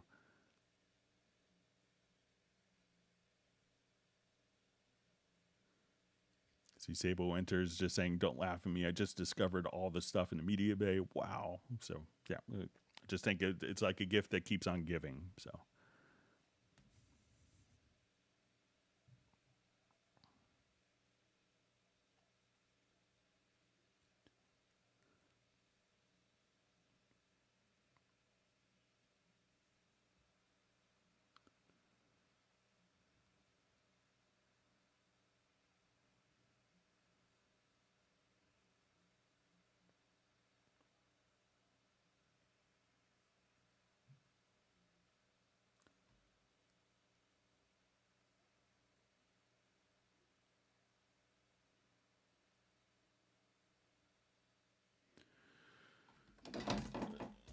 All right. Sorry, knocked a glass over on my desk. So question, on an audio track, can I draw a curve with fine tune along the track that affects the complete whole track? All right. So what I've seen some people do that want to do that, so let's say if I have,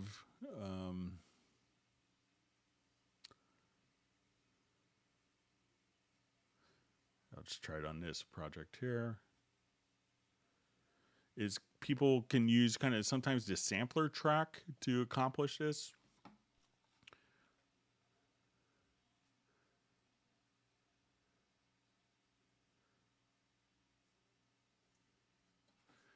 So let's say I want to take this particular track and I'm going to add a sampler track.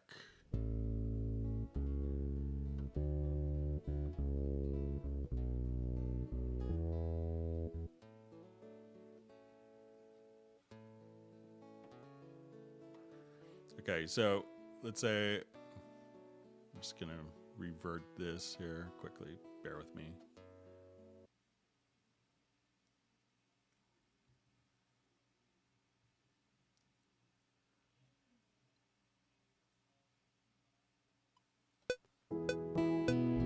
You told your daddy and he called my mom, said you were too. All right, so I'm gonna take the guitar part here, and I'm just gonna add a sampler track. Okay, so I'm going to just drag that right in there, and now that we are, I could just put a MIDI note here. So let's say,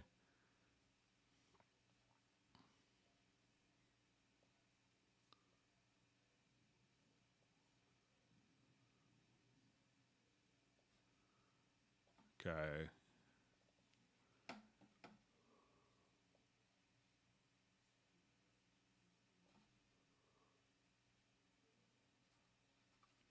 All right, so I'm gonna just come right over here to the sampler track, and let's just do our sample content. So let me just, I'm gonna just start my sample, let's say right here.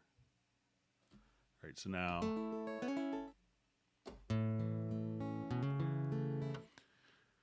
all right, so we're gonna just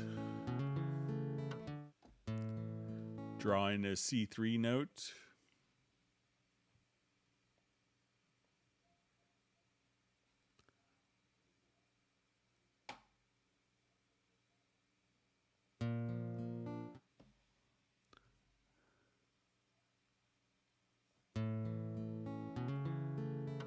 All right, so now we could just kind of trigger that sample. And as we do this, we can now just draw in pitch bend.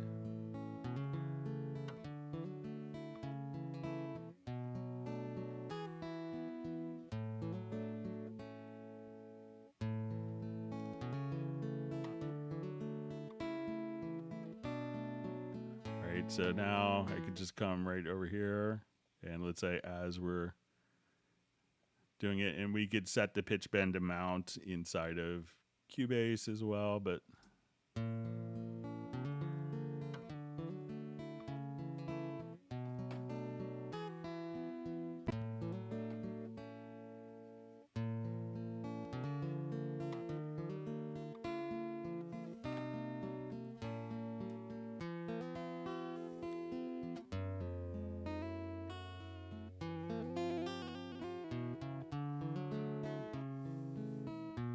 so we can have it kind of go down, and it's going to go up.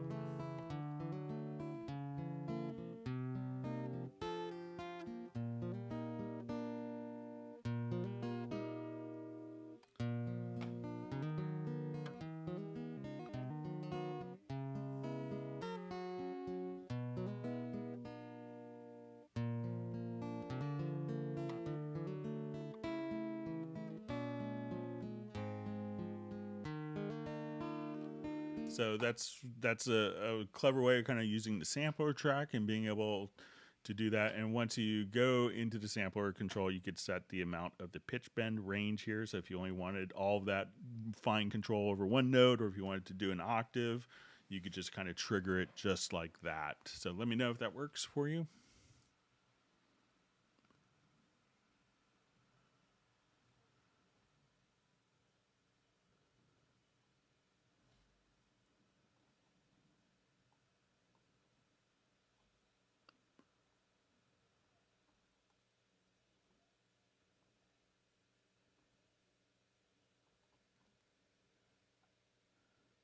Okay.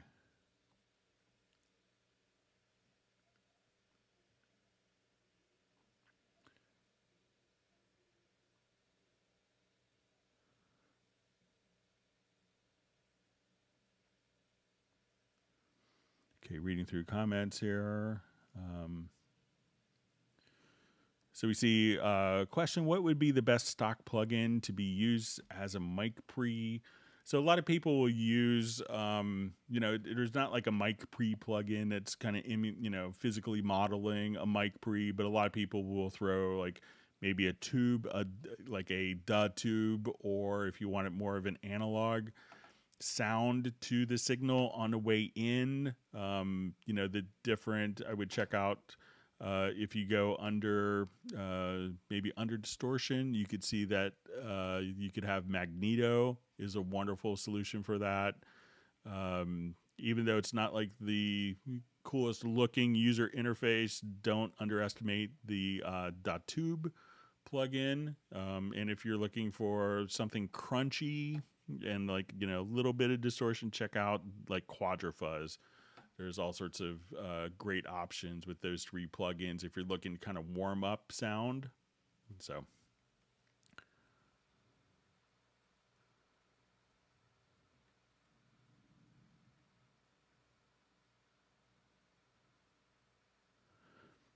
All right, so we see how do you pitch bend of audio more than an octave? All right, so let's say if I just come here, like to our guitar part.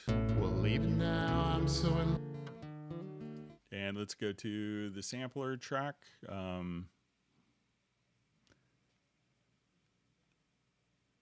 Here I could just set my pitch bend to an octave, so those same moves I just did.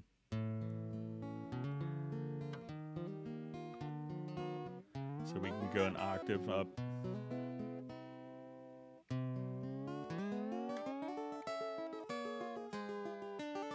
And if you didn't want it to actually like change pitch, I think we could just come over here to our sampler control.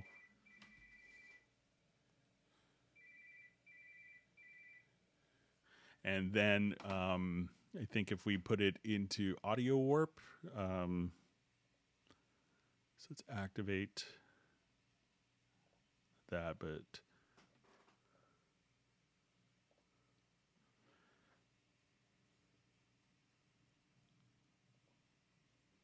that now we could change the pitch, but it doesn't speed up.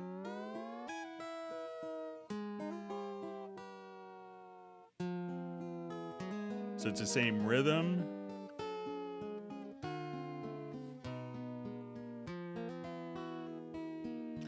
Even though like most traditional samplers would speed up the tempo as you get higher in pitch and slow it down as you get lower in pitch, but you could have that automatically maintained.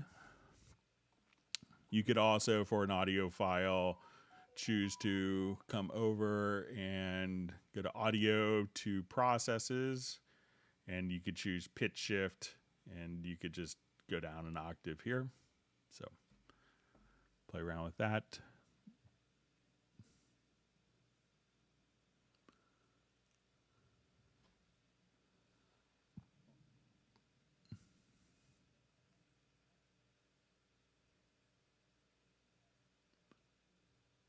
All right, and we see that Gareth is playing hooky in Andalusia at his brother's wedding. So hope he has a great time.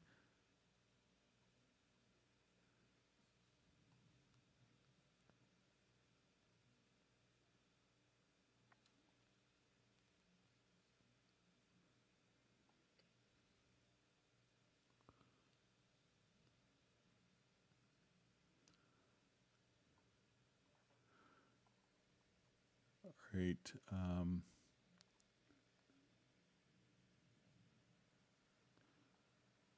All right, my chat field just jumped.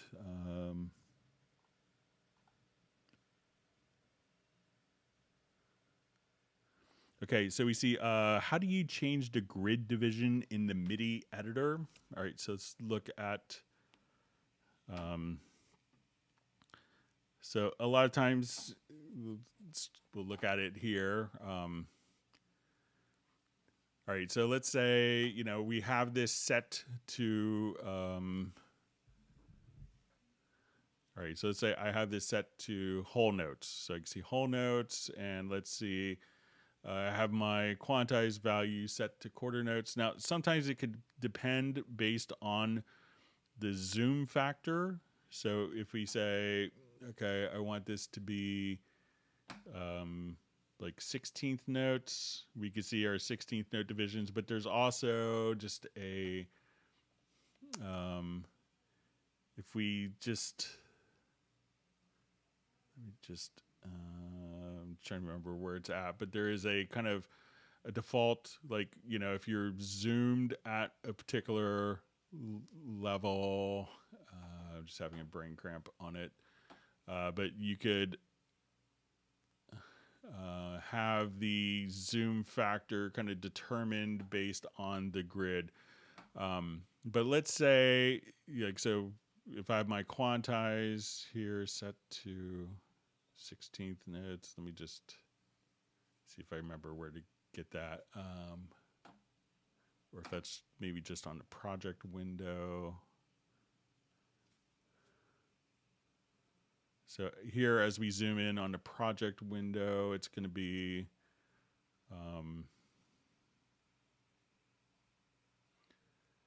so we could see that it will change. Now, if in the MIDI editor, if we're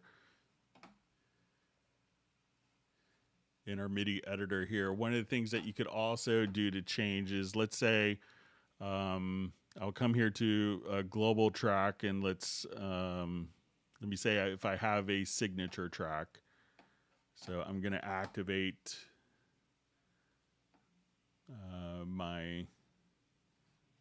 so I'm going to just add a signature track. Okay, so now when we go into our editor, so we could go to our signature track, and let's say we'll have 4/4. But let's say if I wanted this to change my grid values, like from quarter notes to, so I'm going to just change my click pattern here. So let's say I wanted this to show maybe 6/8 grid.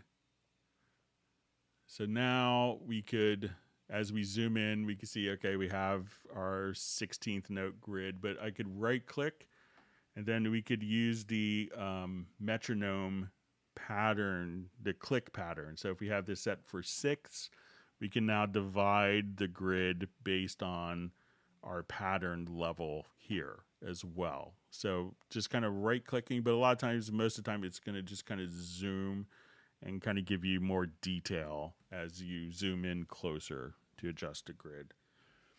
All right, I'm going to jump over some questions. I know we had questions mailed in. We'll see if we get to all these. Sorry. Thanks for all the wonderful questions. We hope that everyone has learned a new tip or trick.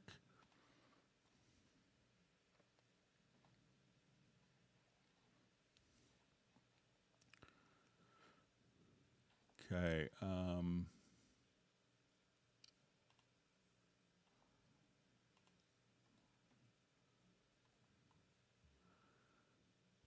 Okay, so we just see how to mute multiple folders at the same time. Thanks. Okay, so let's say I have all these in a folder, and I'll duplicate this folder track.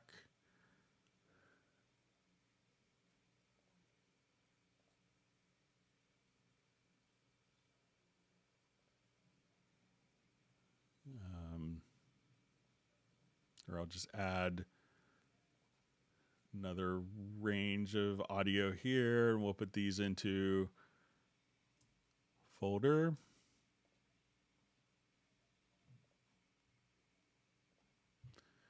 All right, so let's say if I don't have these, so I think if we go to, you could try going into the project logical editor.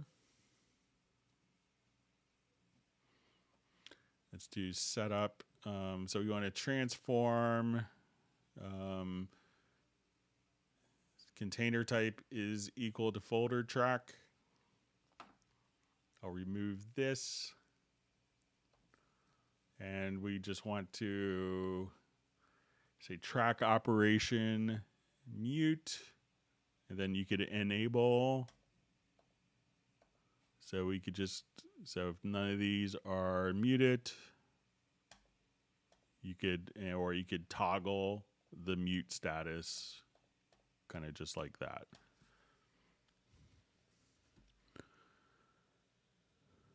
All right. So we had this from Benny. Says using VST Connect 5.5 recorded customer, but did not download HD files. Now it's been a while since time I'm going to download the files. Now it says offline onto files, even though the customer is connected. Customer uses right version, and it went well to record. I see the files to be downloaded, but as I said, it says offline onto files.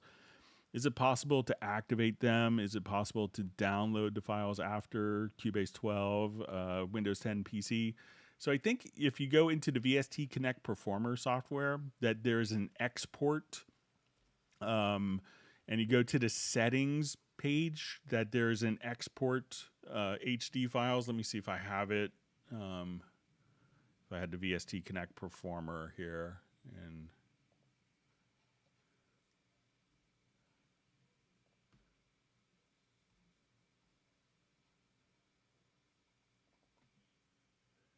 so I think the content is just going to be like we go to the settings cogwheel, try just to do the export for get local HD, and then you could compress it. And then I think it's just going to show up like once you go, it's going to be like in like your documents folder to VST Connect Performer. I think that's where the files will be on the host computer.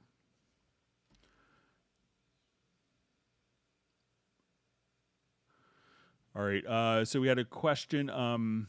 Is there a way to order in a project view that all tracks with data are listed first, and then as the bottom I see empty tracks, or is it possible to order them by type?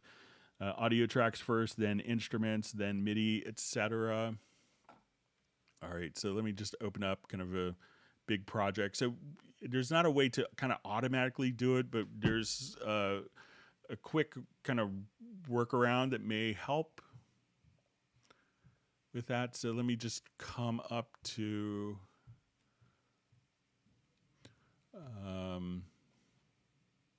and this may just require creating a couple of project logical editor presets if you do this enough.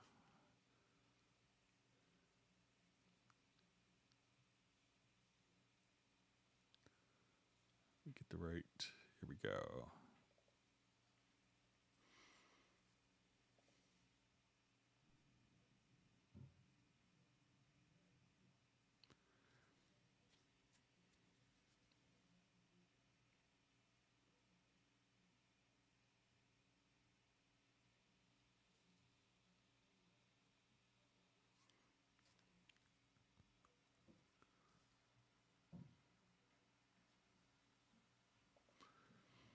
Okay, so I'm going to make just some empty tracks in here as well. So, okay, so let's say if I wanted to, I think one of the tricks is just to be able to select tracks that don't have data, or select audio tracks and then move them collectively as a group. So let's say I wanted to take my empty audio tracks that I just kind of added in here. So this has a bit of everything, kind of a big project. So we have empty audio tracks. So what I want to do is go to the project logical editor. Let's go to our setup, and we want to choose to select, and we'll say container type is equal to a track, and this track property is set to event is empty. Okay, so what I want to do now is I'll do this.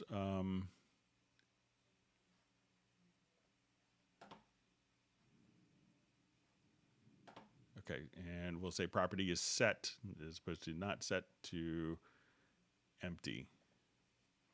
So now I'll come here. This selects all the tracks that don't have any events. And what I would do at this point is just move them down to the bottom.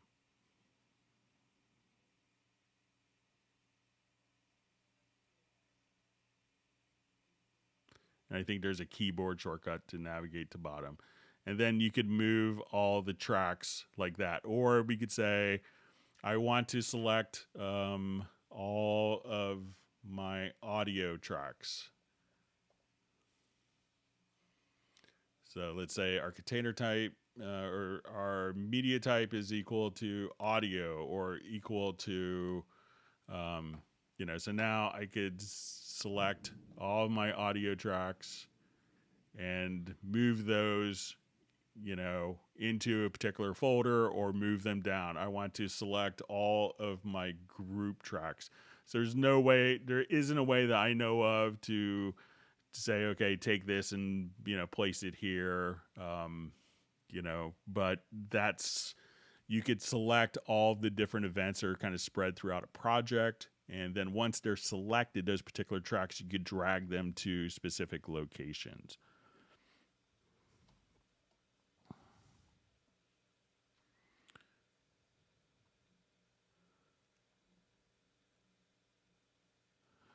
All right. So we have a question. Recently I'm in the process of cleaning up a lot of projects. I noticed that if I close a project in Cubase, and even when I already have the next project open, that I still cannot move or rename that specific project folder because Cubase still occupies it. So apart from closing the whole program at the time, is there a way to manually tell Cubase to free those resources? So anytime that you have, as soon as the project isn't activated here, it's not utilizing any resources. So now when I activate this project, it unloads everything from the previous project and just activates this one. So if I needed to do editing of a particular thing, I could go into my Finder or Explorer and just come over here and still be able to kind of edit and move different files around. But, it's not, both programs aren't taking processing power because they're open. The only one that's taking processing power is the one that has the little lightning bolt in the upper left-hand corner, illuminated orange.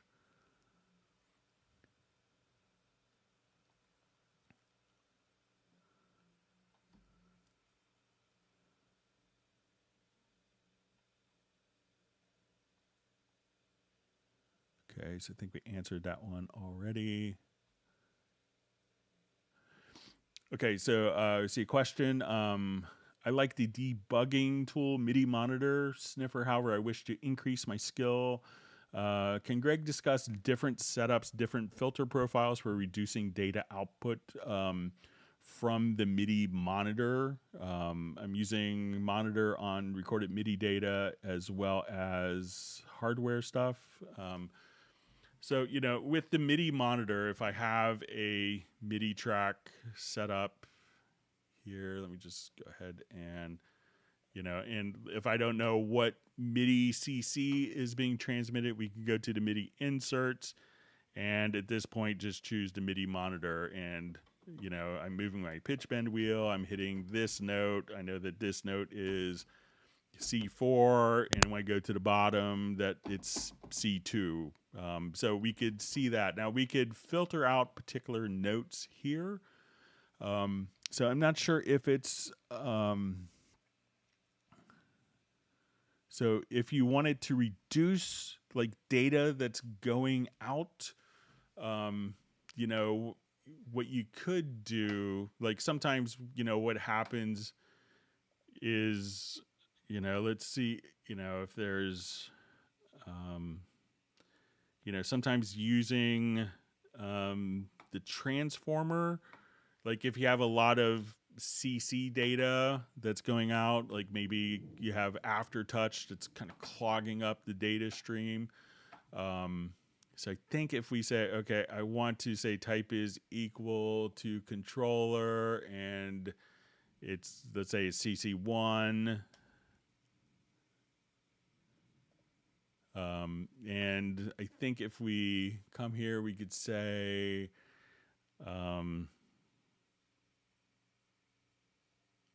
type, set to controller, and then I don't think there's a way to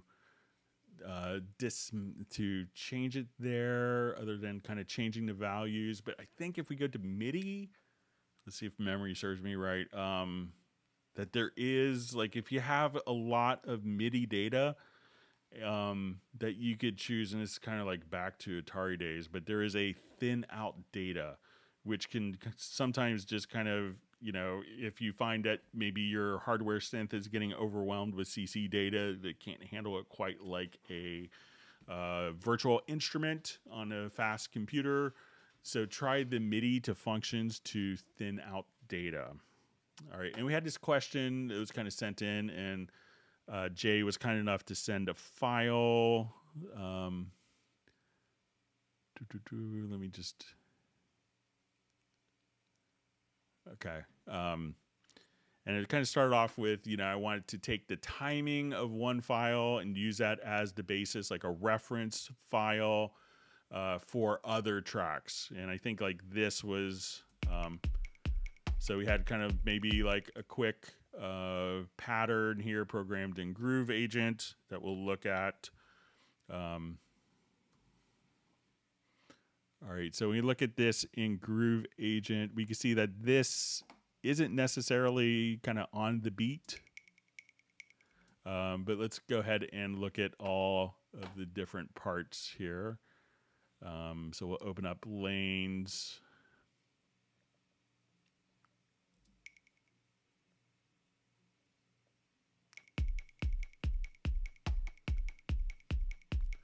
All right, I'm just going to glue these together here real quick so we could have them all.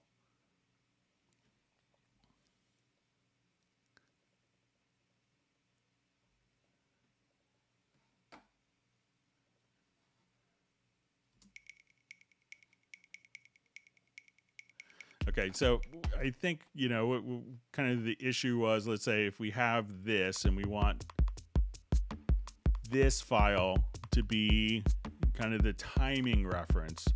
You know, let's say, you know, we see that the file name has, you know, like 150 beats a minute. And if we wanted these two files to kind of match up to have the timing from the first file, that none of them are kind of lining up. So what I did, and I'll just open up kind of the different project here, is I did a tempo map, and I manually did this because the original file actually is fluctuating, like the reference track. So what I did is I did a quick, you know, I created a tempo map. So we have our reference track here. So let's say this is our reference, and so we solo this.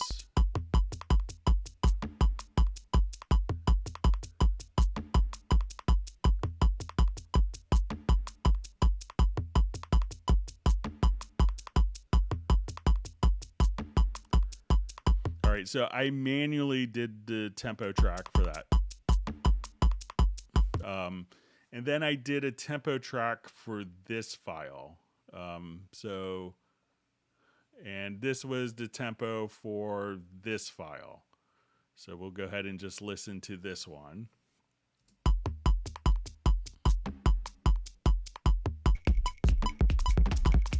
All right, so let me just, we'll take our reference file here. So I created two tempo maps, and then on this file, I went to the audio menu and chose to, went to advanced.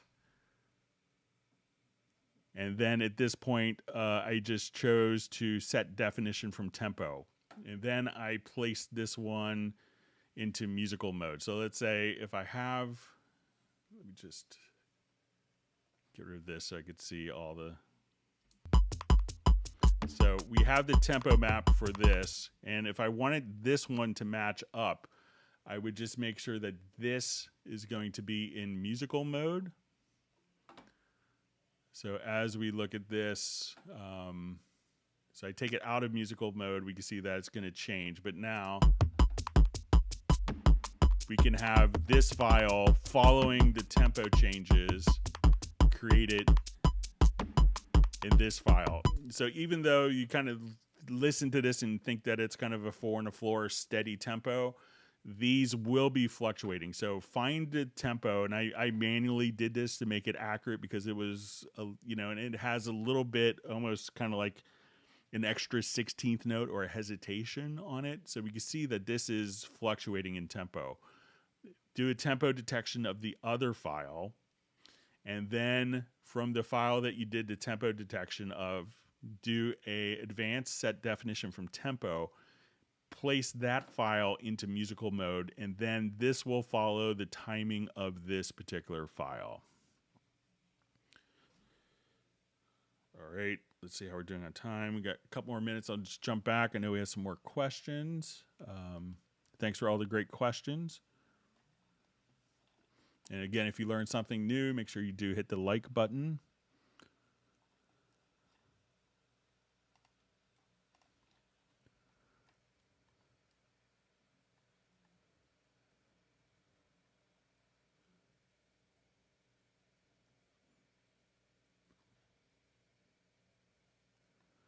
Okay, let me find my spot where I was. See if we get one or two more questions in.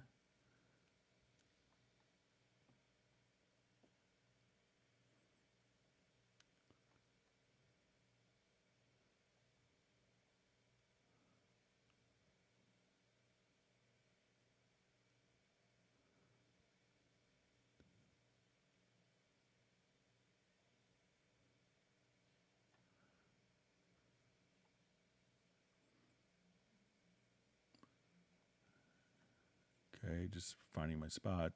Okay.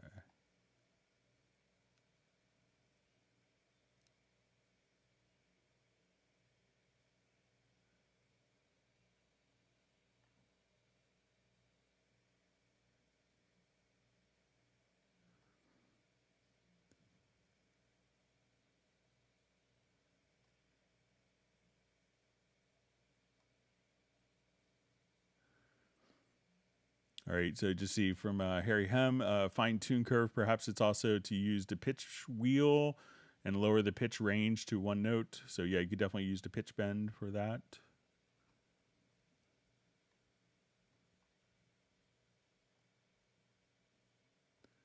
Okay, see how we're doing on time. All right, so I think we're just about out of time. I want to thank everyone for, sorry we didn't get to finish all the questions. We have more questions in time today. I want to thank everyone for all the great questions. I hope that everyone has learned a tip or trick, and that if you did, make sure you hit the like button and subscribe. We'll be back on Tuesday starting at 1 p.m. U.S. Eastern. So we hope that everyone stays safe and healthy and has a wonderful weekend, and look forward to seeing everyone back on Tuesday. Thank you very much, and we'll see you later.